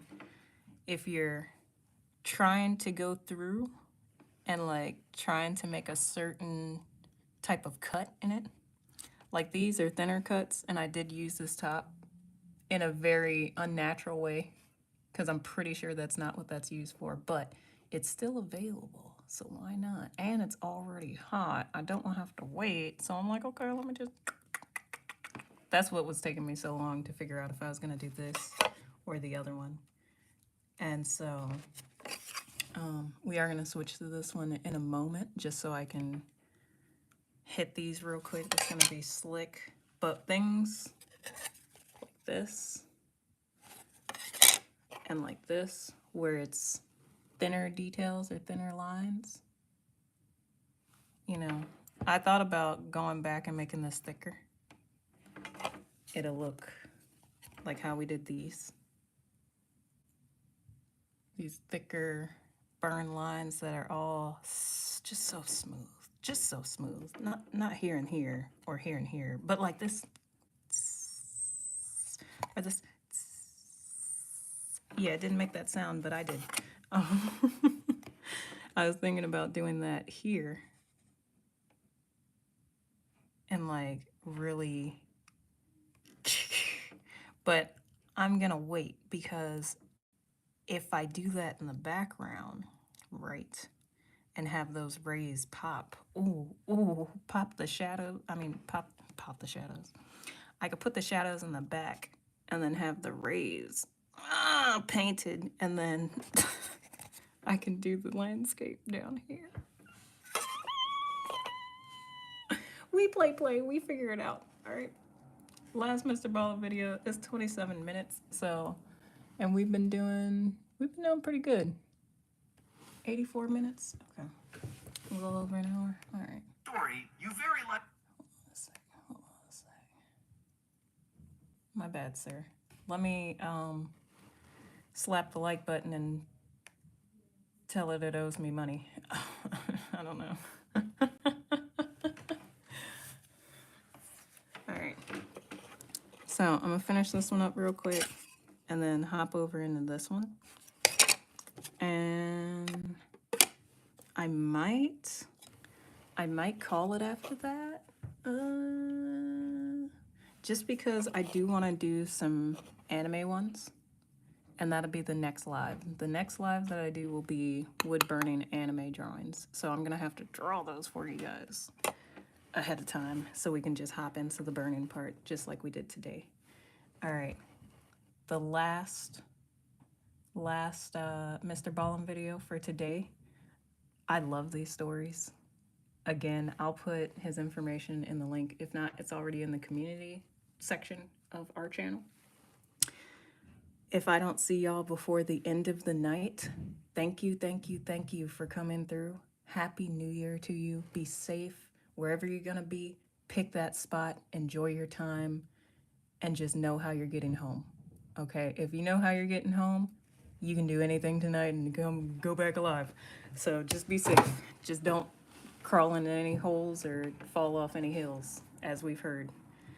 Let's do this.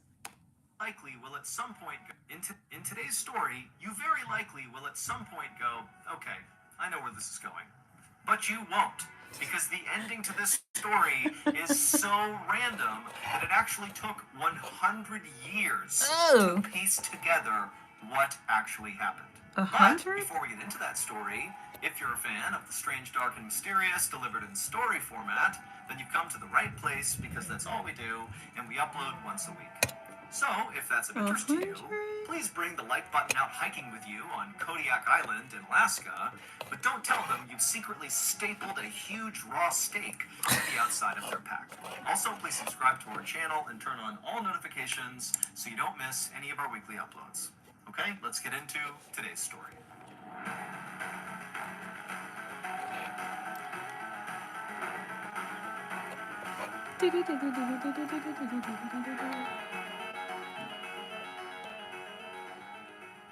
On the night of January 31st, 1910, an American couple living in London, named Belle and Dr. Harvey Crippen, were hosting a small dinner party for two of their friends. The group had just finished their food, and they were now in the middle of a game called Whist, which is a card game, when suddenly Belle put her cards down, and she stood up to tell a story. And Dr. Crippen saw his wife doing this and kind of knew what was going to happen, and he kind of gestured for her to not tell the story. Please sit down and play this game. Like, but she please just kind leave of the waved story at him alone. dismissively, like, please, leave me alone. I'm going to do what I want to do. Dr. Crippen sighed and just kind of sat back and let this happen. Anywhere they went, damn, he I've knew heard his this wife story. had to be the center of attention, 10 years. and there was just nothing he could do. Dr. Crippen was a pretty passive guy who kind of got walked all over, especially by his wife. He was kind of little, he had big bulging eyes, huge glasses he wore, and his job was he basically sat inside of a dentist's office and mixed medicines for them. I'm not gonna say what I was thinking this dude looked like.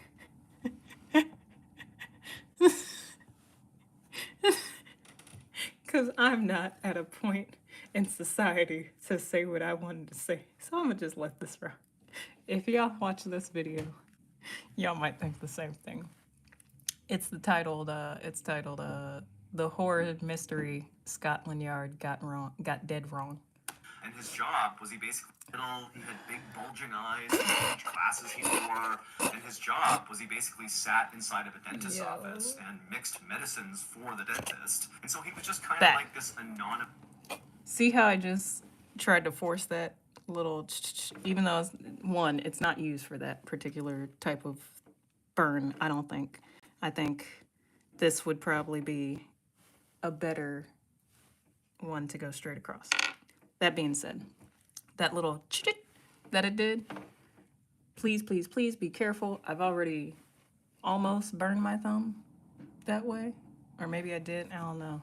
It clearly didn't burn into my memory. Forgotten about guy that worked in a back office hidden from the world. Meanwhile, his wife, Belle, is like this beautiful woman, huge personality. She's an aspiring actress and singer, and everywhere they went, everybody loved her. Always and basically didn't notice Dr. Crippen. Also, Belle would basically spend all of Dr. Crippen's money on her very expensive wardrobe. And so Dr. Crippen is just so annoyed. He's sitting on the couch and he's watching as Belle has now stood up in her big flowing pink evening dress, and she's regaling the guests with this big story of hers. And at some point, she just kind of transitions from telling the story to performing this bizarre song and dance routine that was this story. It's like she came up with a play in real time. And I feel like she's for the streets. And the dinner guests who were watching this performance, their names were Paul and Clara, they were totally entranced by what Belle was doing. They thought it was incredible. Paul and Clara were both theater people like Belle was. Paul was a former comedian, and Clara worked with Belle at their charity. I take it back. The She's a theater kid. That and makes so Dr. sense. Crippen just kind of scowled as the two dinner guests applauded really loudly for Belle's big performance. And Belle, she smiled and kind of giggled and then sat down and said, "Thank you so much." And then, Dr. Crippen, he's thinking, okay, now that she's done with this performance, we can finally play the card game that I really want to play. But Dr. Crippen, after grabbing his cards, looked around and could tell that they were not going to play cards. The big performance by his wife had eaten up all the rest of their time, and now it was too late, and the guests had to leave. Before Dr. Crippen could even stand up to begin picking up in the room to get ready for this visit to end, Belle, his wife, was demanding he go outside and get their guests a horse and carriage to bring them back home. And so Dr. Crippen just kind of put his head down and said, okay. And as he was walking towards the front door to get the horse and carriage, Belle yelled after him, and don't get one of those cheap ones. Get an expensive one, a nice one. Dr. Crippen just kind of rolled Give me the his eyes and said, $10 okay, horse and buggy. then he walked outside. But despite looking all over the place, there were no nice horse and carriages. It was just the kind of loud, rickety, bad ones that his wife did not want him to get. But after looking all... It's a rickety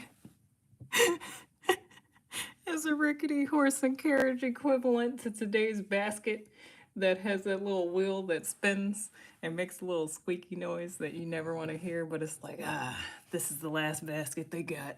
It is what it is. all over the place for a full hour and not finding a nice one, Dr. Crippen finally just had to hail one of the bad horse and carriages. He called them over, and then he went back inside, and he told the guests, okay, I got your horse and carriage. And so they came outside, and so did Belle. And Belle's looking at this carriage after this long delay, and it's this terrible carriage, and she just stares at Dr. Crippen, furious. The guests don't seem to mind. They just walk down the stairs, they get in their carriage, they say goodbye, and they take off. But the second Dr. Crippen had turned back around, Belle was already back inside their home. And so he knows, as soon as he goes in there, he's going to get yelled at. And so he went inside the home, and in the living room was Belle, arms folded, just staring at him, absolutely furious. And she began laying into him about not only how ridiculous it was that it took him a whole hour to find the carriage, and it was a terrible carriage, something she said not to do, and she told him that he was the reason their whole dinner party had been a total disaster. Even though Dr. Crippen was like, I think it went pretty well. Yeah, but in Belle's mind, her husband was the reason this party had totally failed. He was boring. He didn't contribute anything. And she told him that she caught that he did not applaud nearly as loudly as Paul and Clara had for her big performance, and that really hurt her feelings. Ma'am, go get when a Dr. go get Crippen jobs. just didn't say anything, he just kind of knew Go to get keep your his head rights. down and let his wife talk. When that happened, Belle got so frustrated she Don't kind of get mad huffed at me. and then turned around and walked over to the mantelpiece, and she took this framed photo that she shamelessly left up in their house that was of her former lover, who she openly had an affair with. It was this beautifully handsome, square-jawed prize fighter who, again, Dr. Crippen knew his wife had cheated on him with. And so Belle, she takes this photo and she holds it up and she points right at him and she looks at her husband and says, you know, I can get any man I want. Look right here. I can get him if I want to. I don't need you. But Dr. Crippen was not affected by this. He was completely used to being treated this way by Belle. And so again, he just stayed silent and took what she was throwing at him. And so again, Belle gets even more frustrated because she's not getting a reaction from Dr. Crippen. She finally just goes, you know what? I'm going to leave you tomorrow. I'm done with you. I can't be with you. It's over. And again, Dr. Crippen just didn't react. I mean, this really was typical behavior for his wife. Even this threat of leaving him tomorrow. You know, she had done this before, but never followed through on it. It was just kind of like Dr. Crippen was her punching bag, basically 24/7. And so for now, all Dr. Crippen really wanted was for his wife to just stop ranting and raving so he could just go to bed. He didn't really care what she was saying. Frankly, he wouldn't even care if she did leave him the next day. He was totally unhappy in this marriage, as obviously she was, but he was so scared of scandal, he couldn't bring himself to divorce his wife. But if she actually followed through and left him, he'd be free. The marriage would be over, and it would be her fault. And so Dr. Crippen just stood there waiting for his wife to finish, but it was clear she had a lot to say. Even after threatening to leave him, she just kept on laying into him about all his faults. And then at some point, Dr. Crippen just totally caught her off guard by interjecting and saying, hey, Belle, do you want some whiskey? And Belle just kind of stopped and stared at her husband inquisitively, and then it was like her whole mood changed, and she was like, actually, yeah, I'll take some whiskey. So Dr. Crippen said, great, I'll go make it. That's pretty damn good for Horizon. He walked over to the liquor cabinet and he poured both of them a drink. 2 days later, the members of the charity that Belle and Clara, the dinner guest, were a part of, the Music Hall Ladies Guild, they were all sitting in their office in London waiting to start their meeting. But there was a problem. Belle, who was their treasurer and therefore needed to be at this meeting, was not at this meeting. Pause that. She wasn't at the meeting. All right. Horizon line. Clouds up here. That's where the and then the little sunbeams going through, and then in the back is sky. So I'm gonna stop this one here. We're gonna burn some more on this one and then paint it. All of these are gonna get painted. I just need to get the wood burning technique down first. I want to go into this grow one. 8 minutes in. All right. At the end of this video, whatever we got is what we got. So let's continue. Belle wasn't at the meeting, but she's the treasurer. And they're like, wait a sec. It was in the liquor. No. She was late, and nobody knew where she was. And so, after they sat in this office for a while, just waiting, they finally heard a knock on the door. And so one of the women got up, they opened up the door, and standing outside is Dr. Crippen's assistant, this young woman named Ethel, and she looked kind of frazzled and maybe a little bit out of breath, and she was carrying a letter and a package in her hands. And so Ethel would tell the woman who opened the door that she was here on behalf of Dr. Crippen and also Belle. And so the woman who opened the door said, okay, come on in. So Ethel walked into the office and she placed the letter and the package on the table, and then she quickly turned around and left. After she was gone, the guild members kind of looked at each other confused and then just reached out and they grabbed the letter, they opened it up, and they read it. And the letter was written by Dr. Crippen, and he was telling the members of this guild that unfortunately one of Belle's family members back in America had fallen ill, and so Belle had to go back to America and take care of this person, and she'd be gone for at least several months. And then when they opened up the package that Ethel had dropped off, that contained the guild's checkbook and also their ledger. That way they'd be able to go out and find a new treasurer to replace Belle. And so when they had finished reading this letter and seeing the contents of this package, the members of this guild just kind of looked at each other, not really sure what to do. You know, it seemed odd that Belle had not told them them she was doing this, that she had left without saying goodbye. But at the same time, it seemed like whatever she was dealing with in America was very serious. And so they decided the only thing they could do was to just hire a temporary treasurer and wait for Belle to come back. About 3 weeks later, Clara and the rest of the Ladies Guild members hosted their annual ball. And like always, they invited Belle, as well as her husband, Dr. Crippen, even though they knew, this invitation was kind of a formality because Belle was still in America. But Dr. Crippen would show up to this ball, and he would not show up alone. And it caused a bit of an outrage. What? On Dr. Crippen's arm was very obviously his date. Ethel, his assistant, the young woman who had dropped off that letter in the package to the members of the guild about Belle's sudden departure. Clara stared incredulously at Dr. Crippen and Ethel as they kind of swayed around the room dancing. Clara just could not understand what was going through Dr. Crippen's head. How could he possibly think it was appropriate to so openly cheat on his wife around all of his wife's friends and in such a public place? It just seemed unfathomable that anybody would do what Dr. Crippen was doing.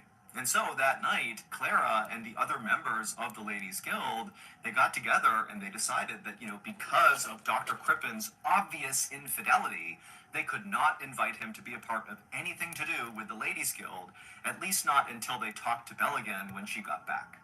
But Belle didn't come back, and she never wrote to any of the members of the guild or any of her friends. She just disappeared. And on March 20th, 1910, so roughly 2 months after Belle supposedly fled to America, Dr. Crippen came out and said he had just gotten some terrible news. It would turn out his wife, Belle, had fallen ill while in America, and she had died. When Clara and the rest of the Ladies Guild members heard about this, their disgust at Dr. Crippen's cheating quickly turned into suspicion that maybe he had something to do with Belle's early demise.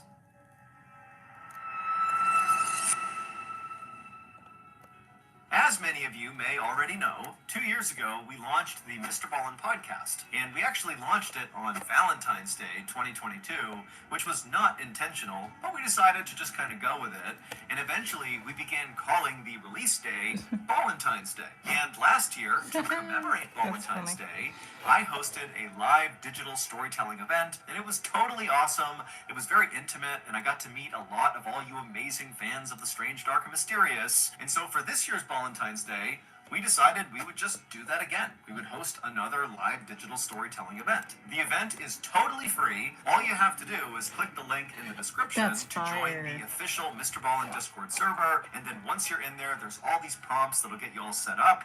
And then on Valentine's Day 2024, so Wednesday, February 14th at 7 p.m. Eastern, you will just click on the event within Discord and boom, I'll pop up on your screen and start telling you some stories. So again, the Valentine's Day live digital storytelling event will take place at 7 p.m. Eastern on Wednesday, February 14th, only on the official Mr. Ballen Discord server. Oh, and one more thing before you go. Next week's YouTube video will have another big announcement about Valentine's Day that I'm pretty sure you're all going to be very happy to hear about.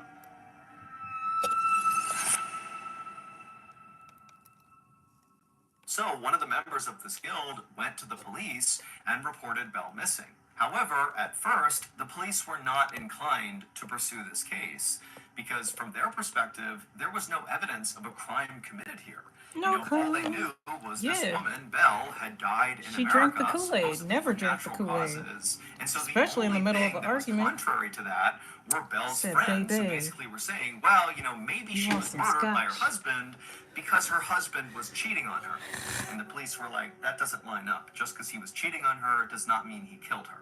But Belle's friends continued to keep the pressure on police, and finally, after 3 months, the police would assign a detective.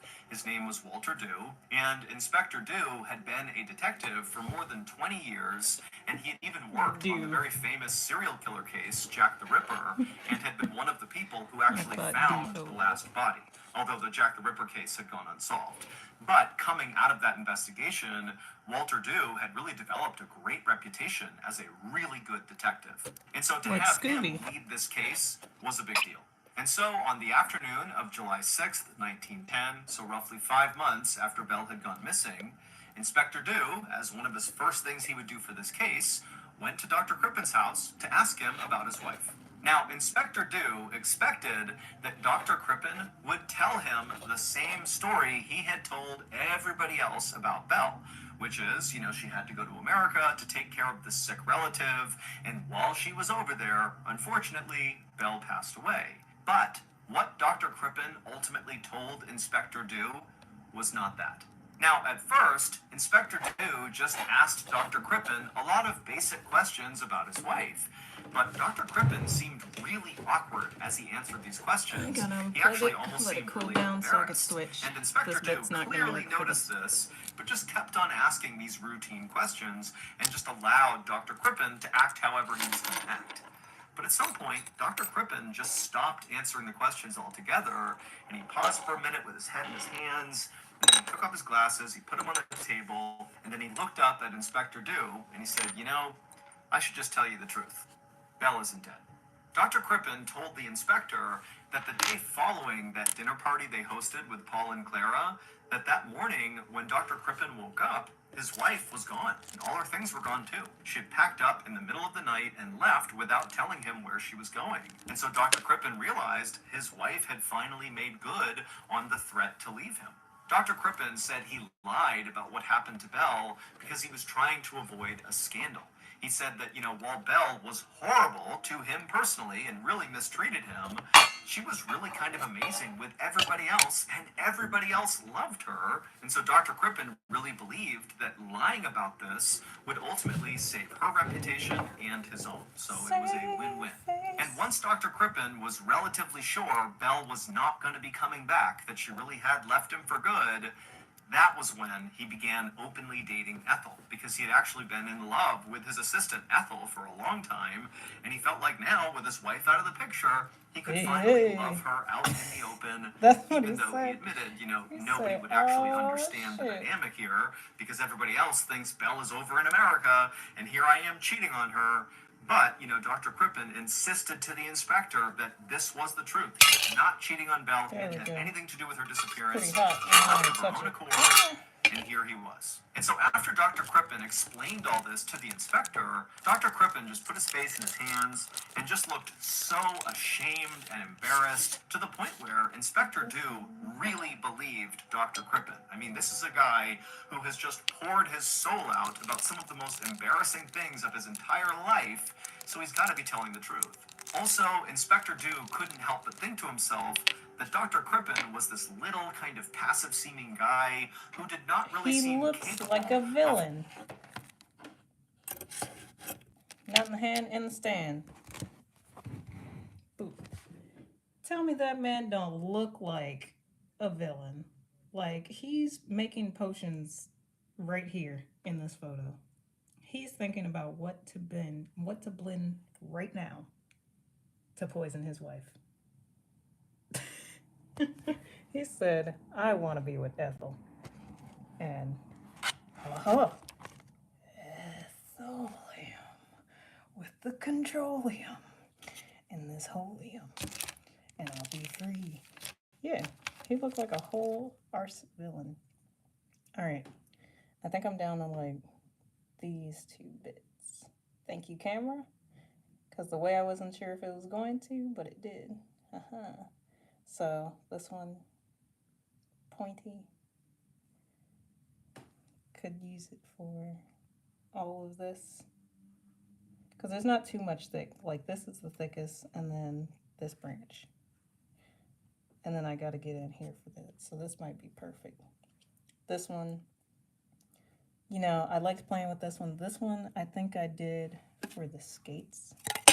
Whoa. Whoa. What? All right, this one, I believe I used this one for the skates, so when I went in, it was like a...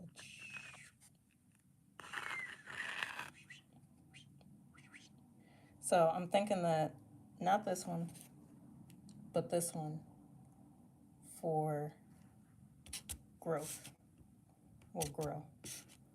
If I was thinking,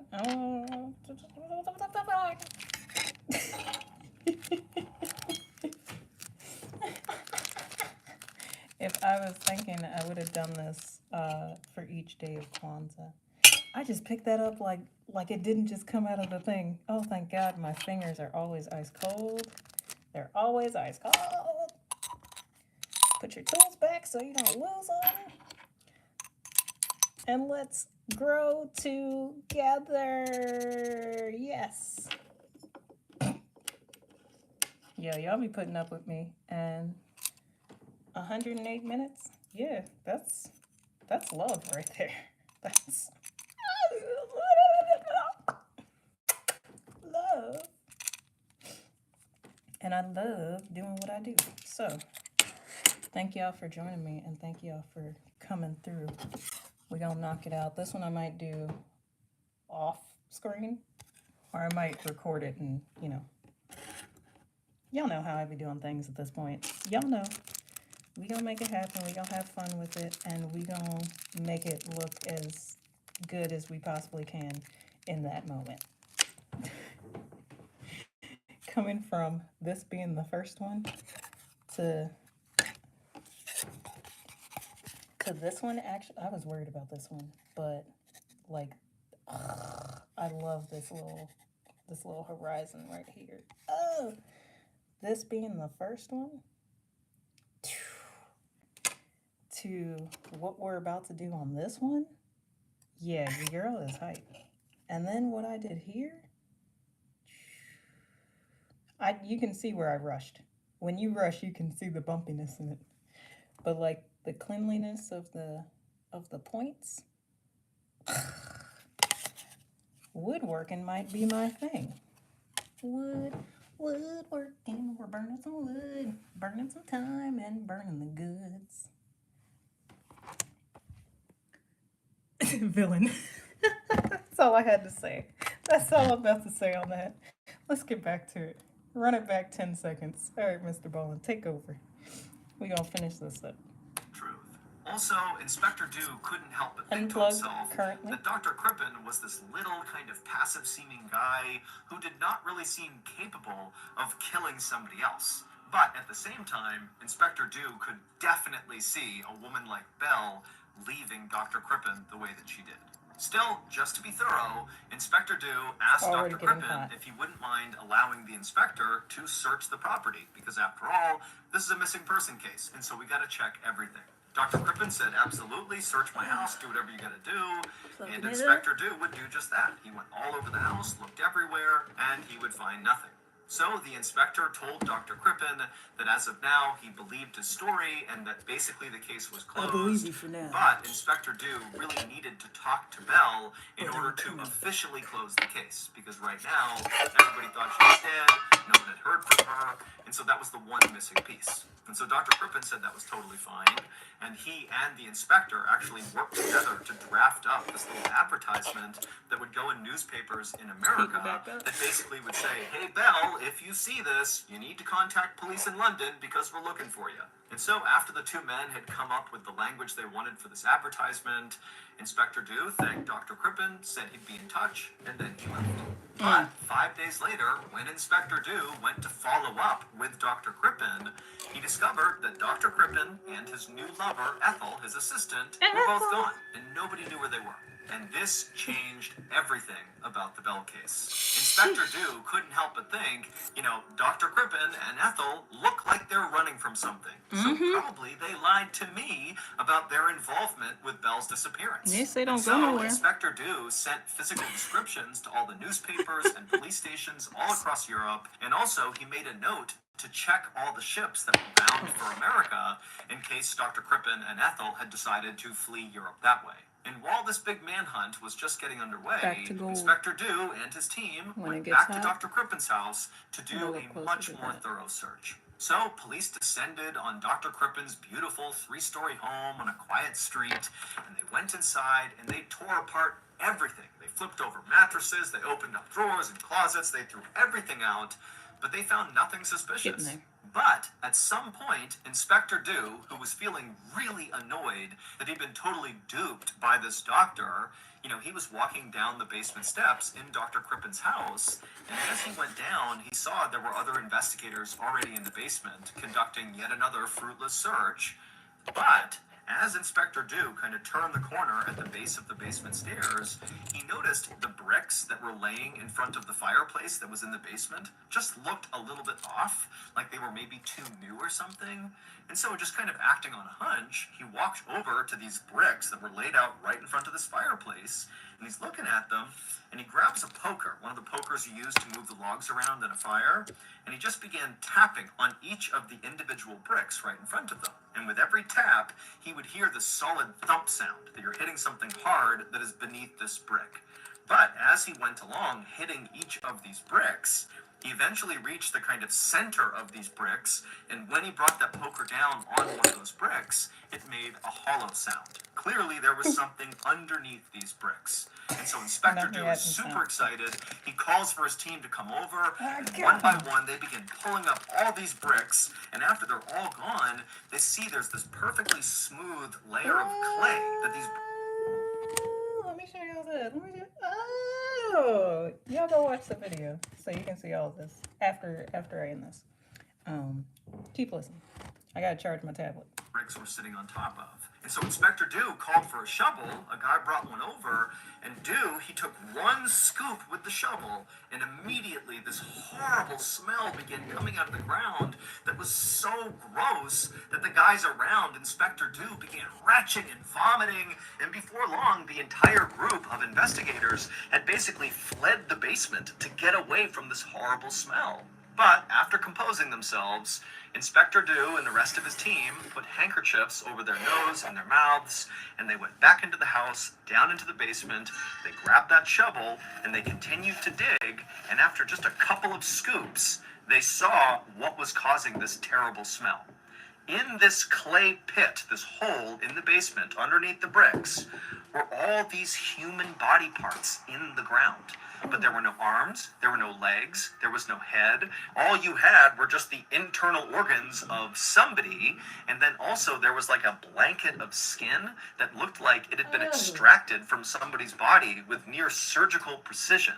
Now, the police could not, based on these limited remains, make an actual positive identification of who exactly this was, but they did find in this pit, along with the organs and the skin, were several strands of hair that matched Belle's. There were several pieces of pajamas that belonged to Dr. Crippen, and then also on that skin fillet they found, there was a distinctive birthmark on it that matched the one that Belle had. Also, investigators were able to determine that inside of the intestines that were found in this hole were traces of a particular kind of tranquilizer that in the weeks leading up to Belle's disappearance, Dr. Crippen was making that particular tranquilizer at his work. He mixed medicines for dentist offices. That was the tranquilizer he was working with right before Belle disappeared. Shortly after these shocking discoveries were made, Dr. Crippen and Ethel were found on a boat trying to flee the country that way, and so they would be arrested, and so ultimately Dr. Crippen would be found guilty of murdering his wife, and he would be sentenced to death. As for Ethel, she would be acquitted of any participation in the crime. However, this was not the end of the story.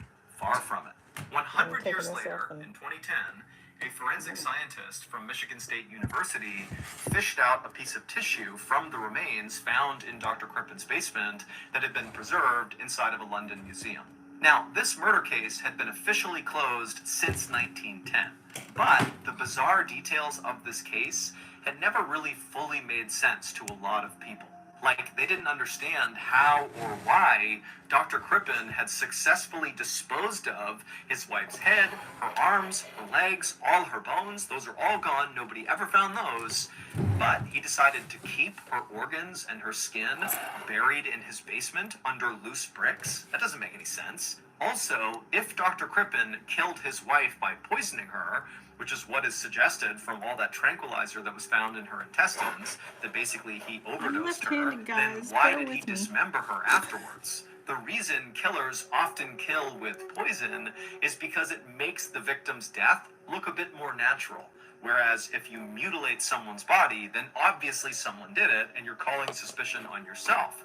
And so, did Dr. Crippen poison his wife, and then just throw that out the window and mutilated her body anyways? It just didn't make sense. So this forensic scientist from Michigan State University decided he was finally going to get some answers to this case. And so what he did is he compared the DNA from the tissue he dug out to the DNA of one of Belle's grandnieces. And when he compared the two, he saw they didn't match, which meant the body that was found in Dr. Crippen's basement was not Belle's.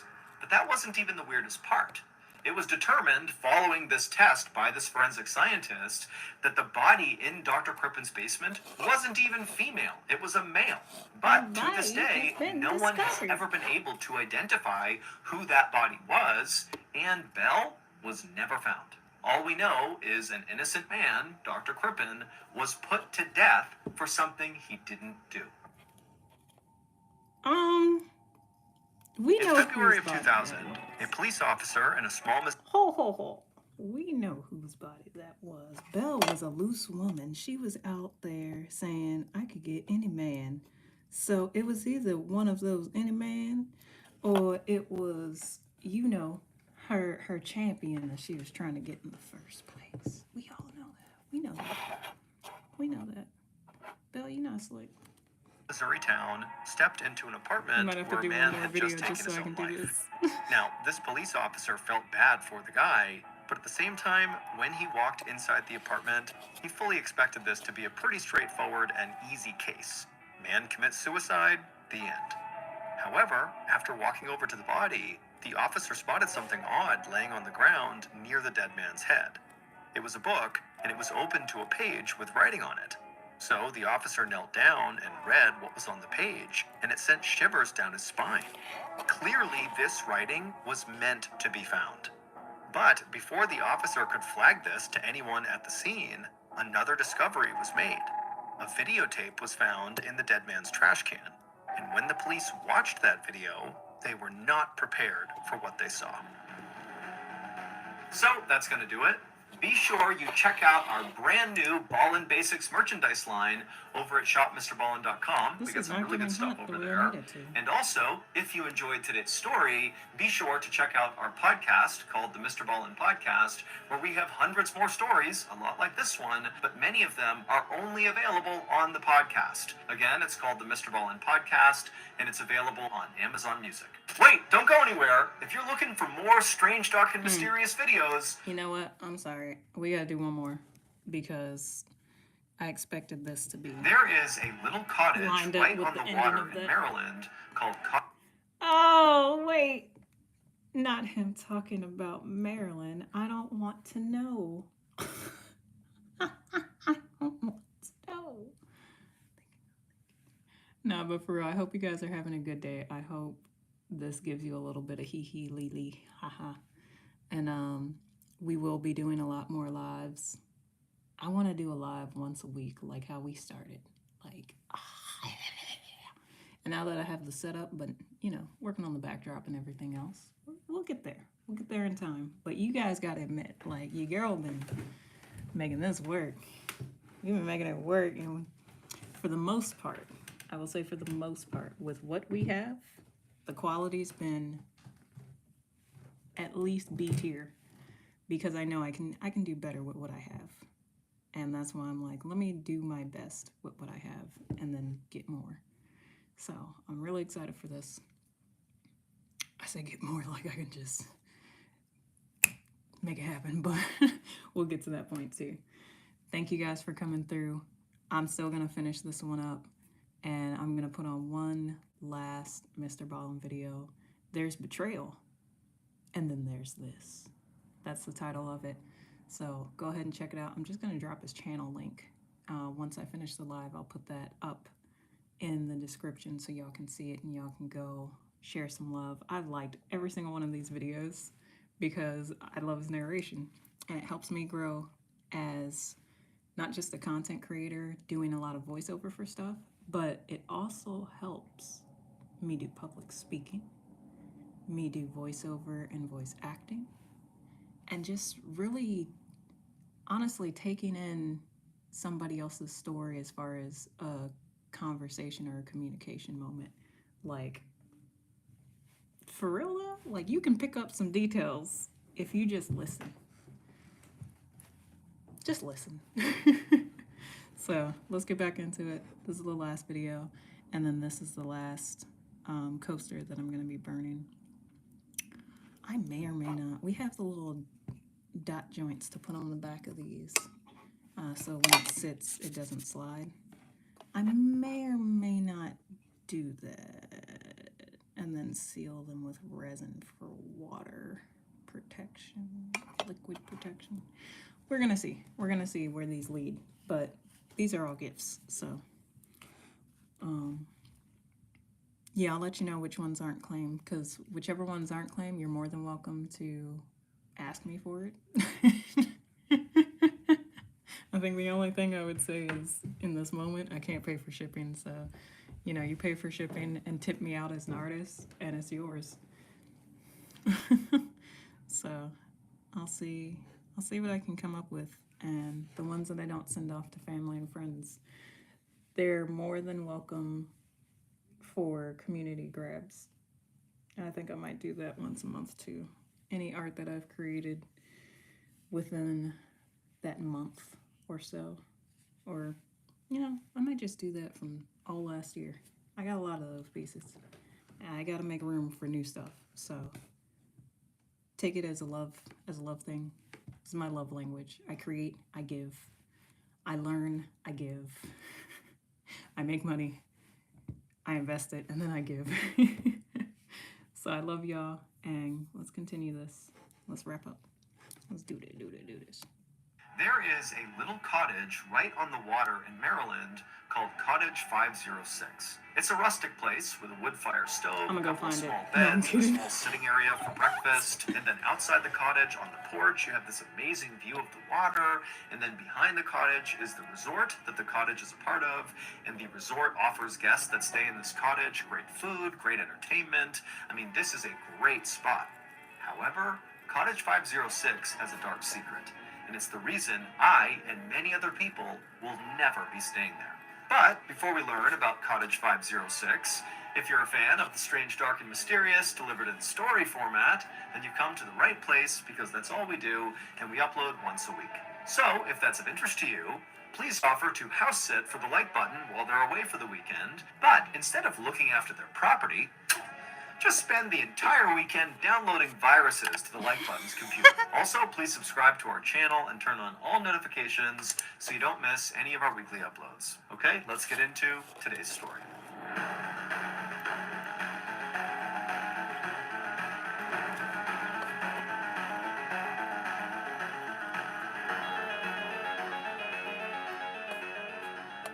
A little afternoon on Valentine's Day 1998, a married couple named Steve and Kim Rico held hands as they walked towards their car. They had just dropped their 8-year-old daughter off at a neighbor's house in the suburban neighborhood in Maryland where they lived, and now Steve and Kim had the whole Laurel, weekend to Maryland. themselves, and they were really excited about It's it not far because enough. they had this big trip planned. not Now, far admittedly, Kim had no idea what they were actually going to be doing, because Steve was the one who planned it, and he was obviously being very secretive about the details. He wanted this to be a surprise. And so for weeks leading up to this weekend, Kim would see Steve on the phone all the time, presumably planning whatever it is they were going to be doing, but he wouldn't let Kim hear what he was saying on the phone. He would kind of muffle his voice, or he'd hang up before she could come over and hear him. And then also, That was after me these all secretive December. phone calls, Kim would often see Steve writing all these notes down in his journal, presumably about whatever it was he was planning. The only details Steve shared with Kim about this trip was, make sure you wear something nice. When the couple reached their car, Steve hopped in the driver's seat and Kim hopped in the passenger seat, and immediately, right after Steve had fired up the car, Kim turned to him and said, "Are you going to tell me? You going to tell me where we're going?" But Steve just grinned and said, "Nope, it's a surprise." Kim gave a theatrical sigh and sat back in feigned frustration. But inside, the way she was really feeling was just excited. This was so cool that Steve had put so much effort into whatever it is they were going to do. But also, Kim was seeing her husband was really making a big effort to make her happy. And this was kind of new, because lately, their relationship had been really rocky. Kim and Steve had been married for 9 years at this point. And they Just were get this both groove. very, very different people. Steve was a total homebody, kind of introverted, and Kim was the opposite. She was super extroverted and very social. But when they first met each other, it was actually their stark differences that brought them together. For Kim, when they met, she was in her early 20s, she had just dropped out of college, and her experience with men so far had been she would meet them at parties or bars, and at first it would seem like their relationship was great, but then invariably these guys would just kind of move on and break Kim's heart. But Steve was different. He was this huge guy, 6'4", massive football player, but he was totally a gentle giant. And as soon as he met Kim, You know, Kim could tell he this looks guy like is the different. gentle He's giant treating we her all with know and respect. love. You know, he's loyal to her. He really cares about her. And so they hit it off right away. And Kim very quickly became pregnant, at which point Steve asked her to marry him, and Kim didn't hesitate for a second. They were totally in love. And marriage to Steve had really been a stabilizing factor in Kim's life. She wound up going back to college and got her degree, which landed her a job as a surgical technician, which is what she did now. And Steve turned out to be just a fantastic father, and he wound up actually staying home with their daughter when she was a baby, so Kim could go out and work. And Kim always thought it was funny when she would come home and she would see Steve standing in the doorway cradling this infant, but he's like this massive person, and so their baby looked like a toy. But unfortunately, over the last year, Kim had seen a change in Steve. He went from being a shy person, but a person who could go out and function in society, to a shy person who basically stopped going outside altogether. Steve basically refused to go out anywhere with Kim. He didn't want to talk to anyone. He didn't want to spend time with their friends or family. He just wanted to stay home and watch TV or hang out in the basement. I mean, it was pretty obvious he was depressed, but his introvertedness was becoming kind of stifling for Kim. So Kim approached Steve and said, "You really need to go to therapy to get better here. You know, I'll go with you. We can do couples therapy." But Steve refused. And so finally, right around this past New Year, Kim decided she had just had enough. She was totally unhappy. She did not feel like Steve was going to change. And so Kim told Steve that she wanted to get divorced. And when Steve heard that, he realized the gravity of this situation. He knew Kim was unhappy with him, but he did not know she was thinking about separating. And so Steve kind of broke down and begged Kim to give him another chance. You know, let him prove to her that he will change, that he wants this marriage to work. And Kim said, okay. And so that was how Steve wound up planning this very secret getaway on Valentine's Day. This trip was supposed to be the start of their new and improved marriage, and so Kim was really excited and optimistic about the future. After driving for about an hour and a half, Steve pulled off the highway and began following signs towards the Eastern Shore, which is a waterfront area of Maryland that's very beautiful, that was located about 70 miles away from Steve and Kim's home. After driving for a few minutes, Steve pulled into the parking lot of the Harbortown Golf Resort. And as soon as he pulled into a spot and turned off the car, he clapped his hands and turned to Kim and said, "Okay, we're here." And Kim looked from her husband out to all the perfectly manicured grounds of the beautiful resort, and she smiled and leapt out of the car excitedly. Kim and Steve took each other's hands and marched inside to check in, and as they were checking in, the person behind the desk gave them glasses of champagne, and then after handing Kim and Steve their key cards, the receptionist told them that their cottage where they were staying was like the nicest property at the resort. Kim and Steve were totally pumped. They took their champagne and their room keys, they walked back to their car, and then drove a little ways deeper into the resort to their cottage. It was cottage 506, and it looked out over the water, and when they went inside, Kim was totally wowed. It was this rustic suite with a wood fire stove in the middle and 2 queen-size beds and a little coffee table area for breakfast over here. It was perfect.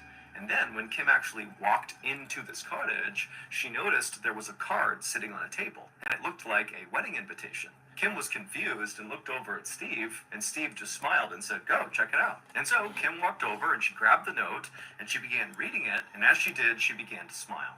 The card really was a wedding invitation, albeit it was for a fake wedding, because it would turn out this was not just a random overnight that Steve had planned for both of them. Instead, he had purchased a romantic getaway package, which included this amazing cottage, but also a professional dinner theater performance that would be held on the resort grounds. Kim read the description of the dinner theater show on this invitation. It was a murder mystery called The Bride Who Cried, where the actors in the show would put on a whole fake wedding, and then at the end of the wedding, somebody would get killed, and the audience would need to figure out who did it. For an extrovert like Kim, an activity like this was perfect. And so Kim felt totally touched that clearly Steve had heard her, and the first thing he did to kind of win her back was to begin to do the things that Kim really wanted to do, which was really going out and having fun. And so after Kim finished reading the card, she turned and looked over at Steve, and Steve was kind of nervous because he wasn't sure if Kim was going to like it. And Kim, she broke into this huge smile. She walked over to Steve and gave him a big hug.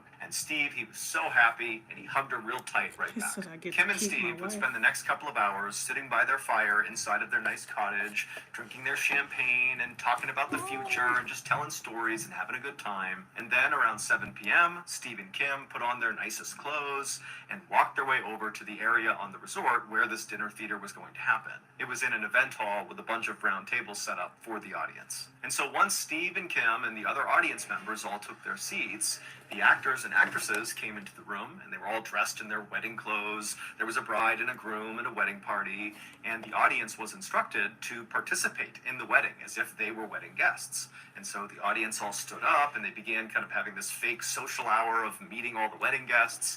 And then Steve, Kim, and the audience members all took their seats, and they got ready to watch the drama unfold. And Kim, pretty much immediately, was totally absorbed in this performance. She was so enthusiastic, talking to the actors and talking to the other guests, and really pretending like she was part of the wedding.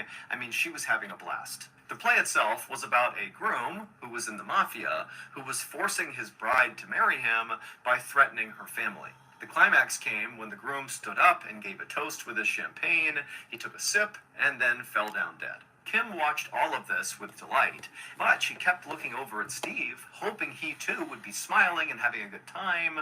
But each time she looked at him, he was just kind of stone-faced and looking straight ahead, like he just didn't care or he was totally disinterested. And then a couple of times when Kim leaned over and said, "Hey, honey, who do you think did it? Who do you think the killer is?" Steve basically just completely ignored her. It was like she wasn't there and the play wasn't there. He was just totally zoned out. Eventually, Kim and a few other very enthusiastic audience members figured out the killer in the play was the bride's mother, who poisoned the groom, and then after this discovery was made, the play was over.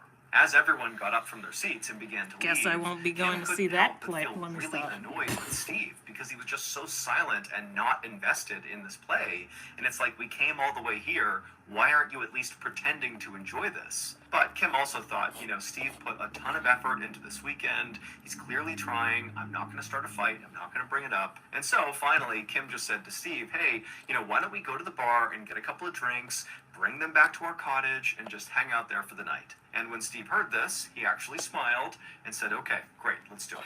And by the time the couple got back to the front door of cottage 506, they were holding hands again and laughing and telling stories, and they went inside, and Steve put the beers down on the table, and then Kim said she was going to go in the bedroom and just quickly change into something more comfortable.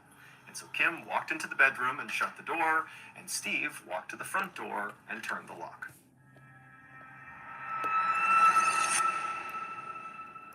Hey everybody, if you've not heard by Not a now, commercial. last No, I'm week kidding. we made a major announcement.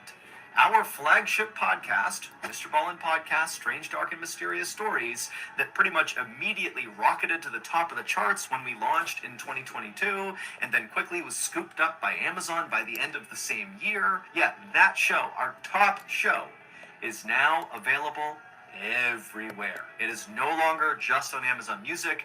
It's on all platforms, and it's free. Which means if you've not listened to this podcast since it went exclusive with Amazon Music back in November of 2022, then that means you have about 100 news stories that are only on the podcast that are only now being made available to everybody. You see So how go it binge them. keeps- And if you signed up for Amazon Music, All right, great. You see how it keeps,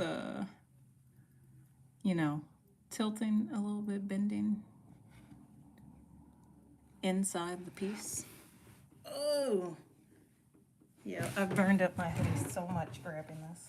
Not my hoodie, but like my sweater. And I shouldn't have.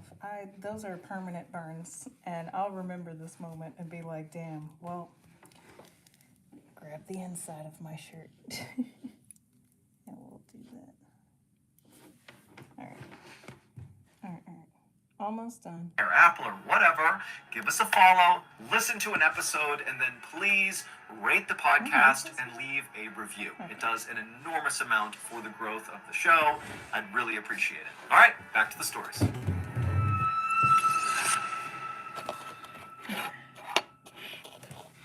3 hours later, a man named Philip Parker, who was staying at the resort with his family, heard a commotion in the lobby, and he heard people saying there might be a fire at Cottage 506, and there could be somebody still inside. Philip immediately turned to his cousin who was with him, and the two of them bolted outside and just started running towards Cottage 506. And as soon as they got to a place where they could see the cottage from a distance, they could see black, oily smoke pouring out of the windows. When they got up to the burning cottage, Philip ran to the front door, but it was locked. He couldn't get inside. He screamed to see if anybody was in there, but there was no answer. And so Philip and the cousin ran around to the back of the cottage where there was a glass sliding door, and Philip, he tried the handle, but it was locked. At this point, the cousin said he was going to run back to the resort and get a fire extinguisher, and after the cousin ran off, Philip turned back towards the sliding glass door and realized it actually opened on both ends, and he had only checked one side and found that side to be locked, but on the other side, which he was now noticing, it was obviously unlocked because it was open just barely. And so Philip immediately opened it up and all the smoke began coming out,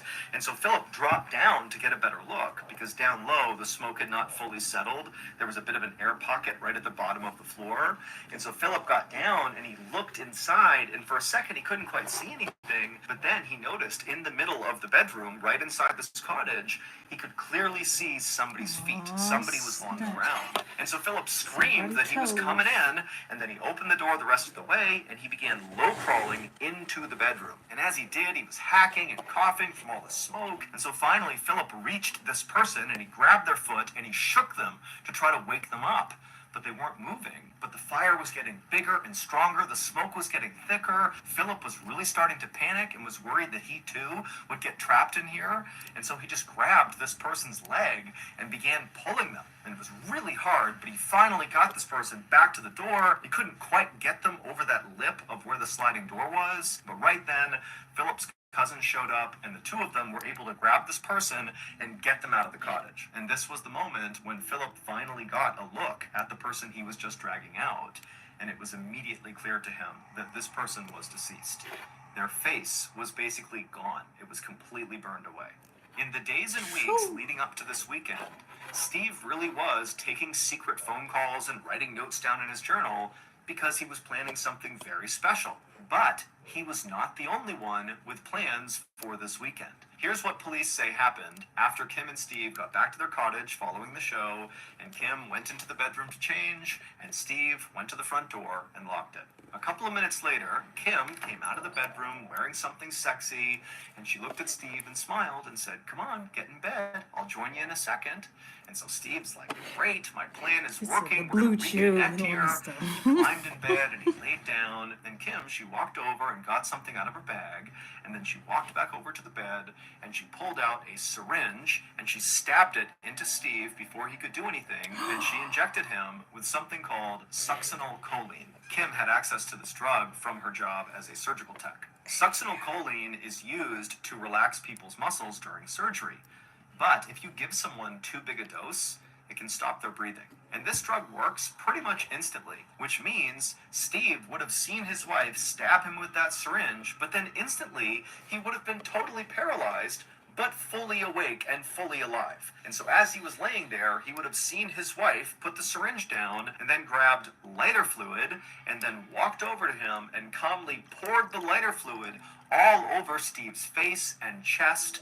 And then one of Steve's final images he likely saw before his lungs stopped working and he died was his wife striking a match and lighting him on fire. That's After insane. lighting Steve on fire, Kim casually walked out the back sliding door. She shut it, leaving it open just a crack, and then she made her way to the resort lobby where she put on this big act about how her cottage was on fire and she thinks her husband was still inside. And Philip overheard Kim say that her husband might be inside the cottage, which is when he and his cousin jumped into action. They ran to the cottage and ultimately found Steve deceased inside of the cottage. Ultimately, Kim never intended to give Steve Steve a second chance in their marriage. She was already having an affair with a much younger man who was in the Marines, and she was just done with Steve. And so as Steve began telling his friends and family how he was going to make a huge effort to save his marriage, Kim was going around to her friends and literally openly talking about how she wanted to murder her husband.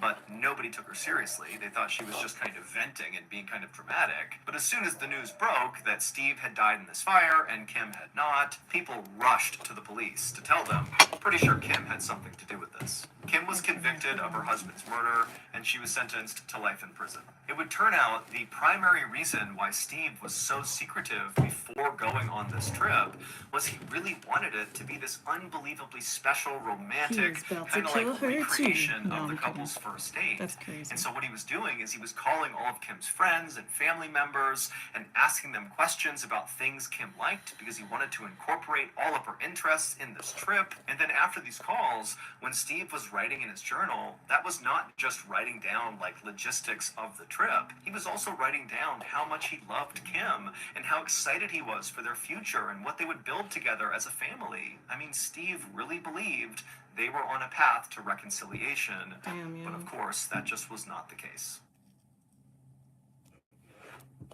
Oh, This past week, we dropped a brand new merch line to Oh, you know, commemorate this is- Valentine's Day 2024, and This is people are loving it. Our designers put together, in my opinion, this is solid. All right, he talking about merch. So that's a crazy scenario. Like, if you are not happy with somebody, just tell them. And if they make it hard for you to get out of that situation, tell somebody else that will take that serious. If you are, plotting to kill somebody, don't. You're not going to get away with it, and it's never worth it. At this point, the only way you can get away with stuff is if you have a dumb amount of money and you got a scapegoat, because even people with dumb amounts of money have Diddy's, have Kanye's, have Trump's, you know what I mean? They have scapegoats for the public eye to really look at and be like, it's their fault.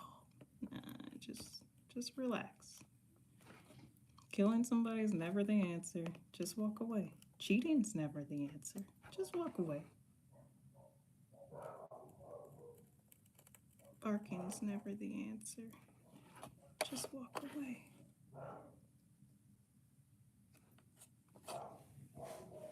Oh man, this is over, but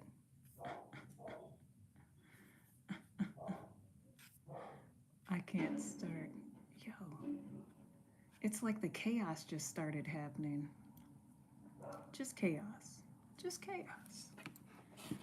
But yeah, y'all, I am really excited to do different things with their content and do different things in art.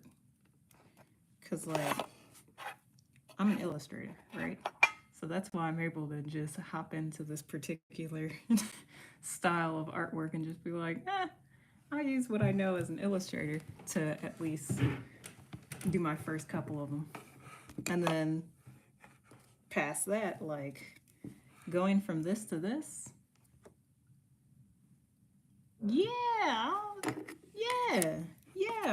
I think the feathers,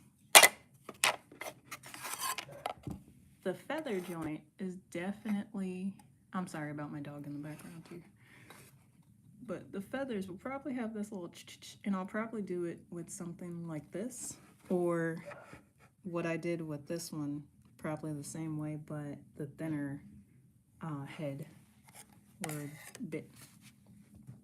Ooh, I gotta leave the house in about an hour or so. So, let me just go ahead, finish this up real quick. Y'all know I love playing music, but I honestly do not want, another copyright issue. Not her going from barking to cries like, ma'am, you're such a kidder. She's such a kidder. It's because she wants attention. and we'll give her attention.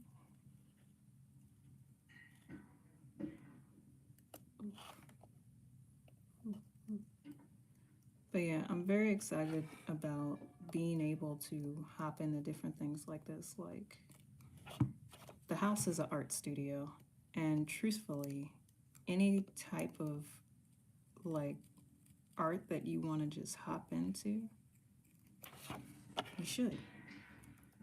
If you were given the opportunity, like playing an instrument, if you were given the opportunity to try something different and somebody else is like, yeah, please take this off my hands, I'm not going to use it. Yeah, freaking go for it. Try it out, because you have no idea how good you're going to be with it. Like, imagine this is the first wood burning project I've ever done. And this is the first one that I'm doing live. Like, today's the first time that I'm doing this live. I'm going to cut that off because the W's not going to be 100% connected. But like, y'all know, y'all see this? This is something new that I'm like, oh, I really want to try it. I don't know where to start. So I just sketched it. And then we burned it. Easy peasy. When you take a chance to just try something new or like really give it your all, even if it's something you've tried before that you're like, damn, I really failed on that one. I bombed that one, whatever it was. It's not a failure as long as you understand why you ended up getting the results that you did. Okay, life is about trial and error, and you guessed it, you gotta grow through it. So, thank y'all for coming through. Oh, my bad. Thank you for coming through. I don't know if I can do this through these, but let's try it.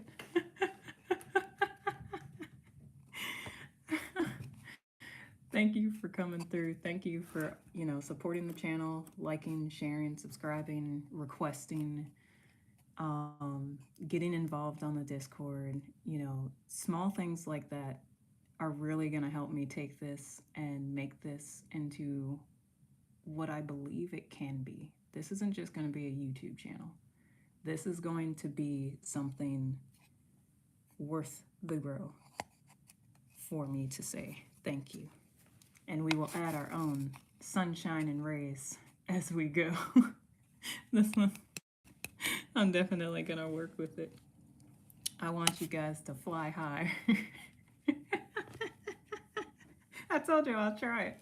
I want y'all to fly with the freedom that you feel when you're doing your most peaceful activity that gives you energy back to yourself. So me, it's drawing, it's illustrating. It feeds my creativity. And if my creativity is fed, then I can, you guessed it, fly for free. Or I can get my roll on and cruise through the flow of what I create. We can boogie oogie, or we can get that roll bounce going. You know what I'm saying? Roll. Bounce. That's pretty clean. That's pretty clean.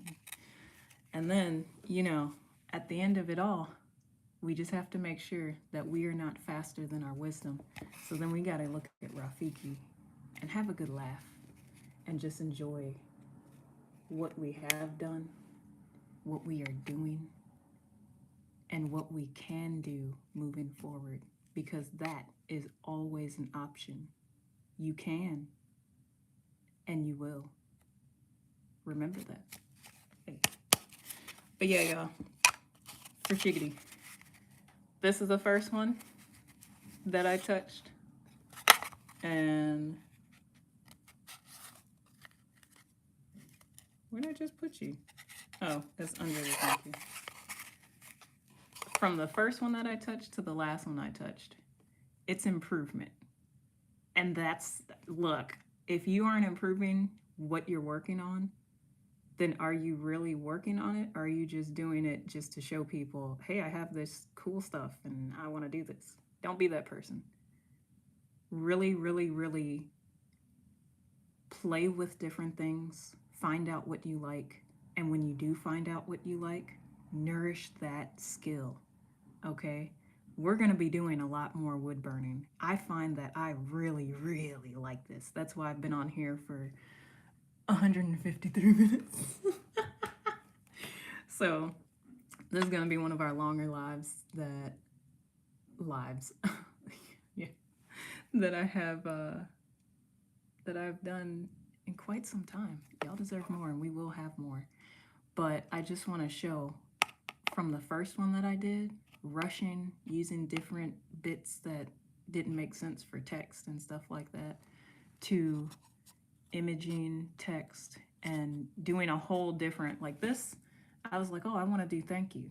And I drew it out. And I was like, yeah, it'll look good burnt. And I'm like, oh, there's no real composition behind this. Not one that I thought of beforehand. And then I thought of this one, sketched it out, put it, in the way that the viewer would be able to, be able to see it and enjoy it. So that way when I give these to people, then I know for a fact that, oh, not only is it just a nice gift, it's me working on my craft. Me sharing it with you means that, yeah, I do care about you, and I want you to see the growth of me in real time. But it's also something truly genuine. Today's day for Kwanzaa, if you celebrate it, or if you don't, I'm gonna teach you something real quick. Today's day is actually, I want to say Ujama or Ujama, which is creativity. And with that being said, hey y'all, we gonna keep growing. We gonna be laughing and enjoying our growth. We gonna be getting our roll bounce on and boogie woogieing. We gonna be rolling out like it's Saturday. If you got that, like and leave a comment. We gonna be flying high, but we gonna be clear-headed. And we gonna see them raise at the end of the process and also throughout. So last but not least, thank you. Thank you, thank you, thank you for everything that you have accomplished this year, everything that makes you you, and everything that you are growing and working on and working towards in this coming year. My apologies. My armpit itched again. I'm gone, y'all. I'm gone with these shenanigans. Thank you so much. I hope those stories were awesome, as well as, just sitting here chit-chatting, chilling with me. It's tea time. Get you some oolong tea. Get that inflammation together. Get your heart disease, lower that risk. And yeah, just stay tuned, because we got a whole year ahead of us, and your girl's already working on something that I wanted to do for October, but I think it was November. Real quick, when Tony Todd passed, it hit. Like, there are a dozen celebrities that I'm like, yo, my childhood. Just, not only did the childhood leave, you can't find some of the content, and then the actors that played some of these parts, I'm like, oh no, we're there.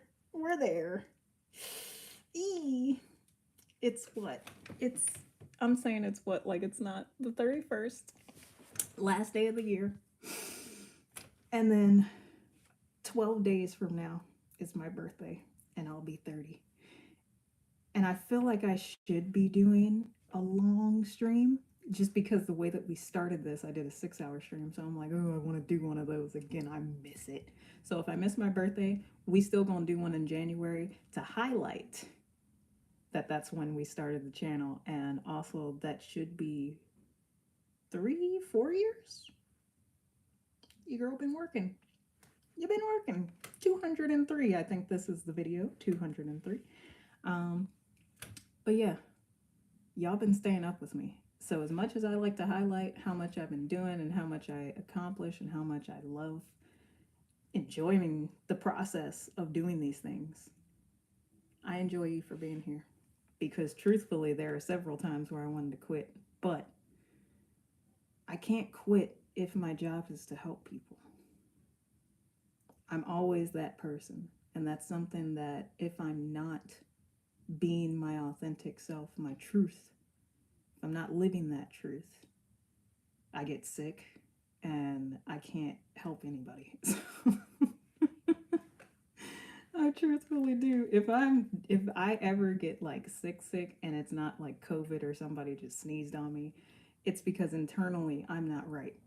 So I created this channel and started doing all the fun things that I knew how to do and encompassing the health and mental and self-help stuff that I've learned over the years and that I enjoy talking with people about. I brought those two loves together and I made this channel. And to be able to help people and inspire people and tell you that I'm rooting for you no matter what your craft is. Unless you're a killer, I'm not about that. You know, I'll catch your story on Mr. Ballen. But other than that, for real, you know, this year been a lot of pivots, but we keep pushing. And it's been so good. It's been so good. Y'all, your girl's engaged. I've been fianced. All right, let me stop. That's just one of the things that I'm like, oh, life is good. Rejuvenate. But like, there's so much more. And as we go with the channel, and as I go with just life updates and stuff like that, and the shorts and stuff like that, feel free to ask for any type of artwork because I love creating. Ask your questions, ask anything. Drop it in the comments or hop in Discord and ask it there because we definitely do have a Discord now and y'all are more than welcome to come join me. So when I'm not posting up videos, y'all can just kick it with me. We might have some movie nights. We might do some critique nights. So if you have art that you want me or anybody else that I work with to critique your work and just kind of, you know, answer whatever type of foundation-based questions that you have or any type of technique questions or any type of material questions like this versus that. You know, like I said, I got this wood burner, $12 at the dollar store, and then a pack of these wood circles for under about $10 to $15. No, under $10 at Michael's. These little things, that's my signature on the back. Working on that too. But yeah, these, I had to make the sound. They're thin coasters. They come like 16 for less than $10. Go and try some wood burning, okay? Go and try some illustration. Hit up Clarence, that's the homeboy. He got his whole own aisle. You know what I'm saying? We do these things. We have fun. We see what we want to do, and then we go after it and do more of it. Why not? My hands are shaking. I'm so sorry. I'm excited for life. And I hope you are too. So, that was a lot of gift of gab. Gab. Gib. Maybe next time I'll do Spooky Scary Sunday. Because the way he dropped just before I was about to do this live, ooh, now that I've done my work, I can go enjoy it. But for real, y'all, thank you for being here. Thank you for enjoying this year with me. And thank you for continuing to be here because I have way more cooler stuff to share with you. And I don't want to just build a community online. That's why I don't spend all my time in social media. We got some really dope stuff at the theater that's about to go down. And I will be broadcasting either on here or if we do a separate channel, I'll let y'all know all the information for that. But everything we've done this year. Where's it at? Where's it at?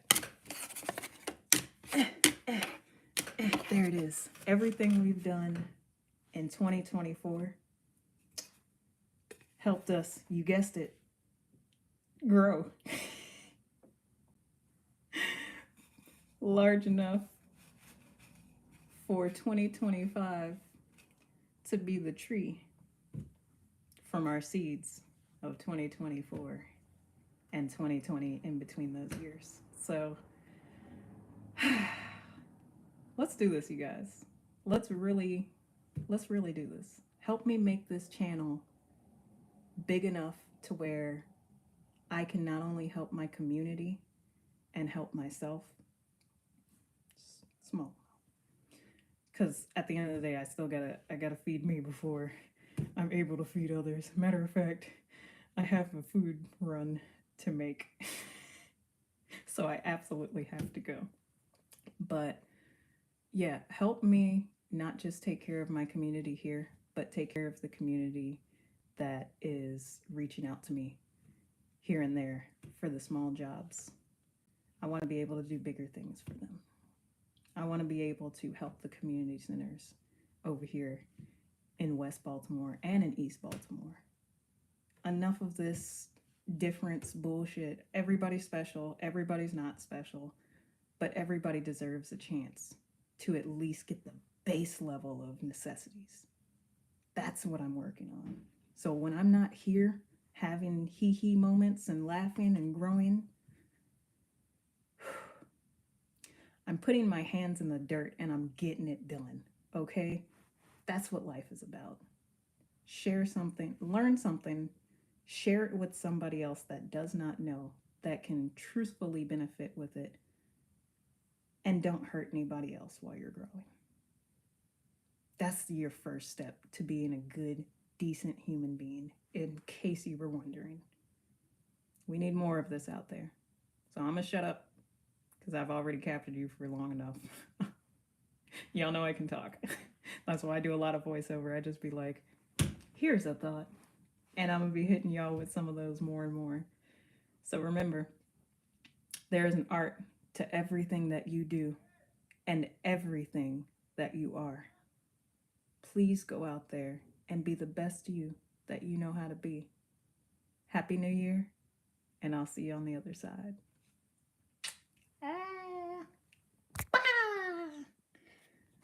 Normally that's what I would do, but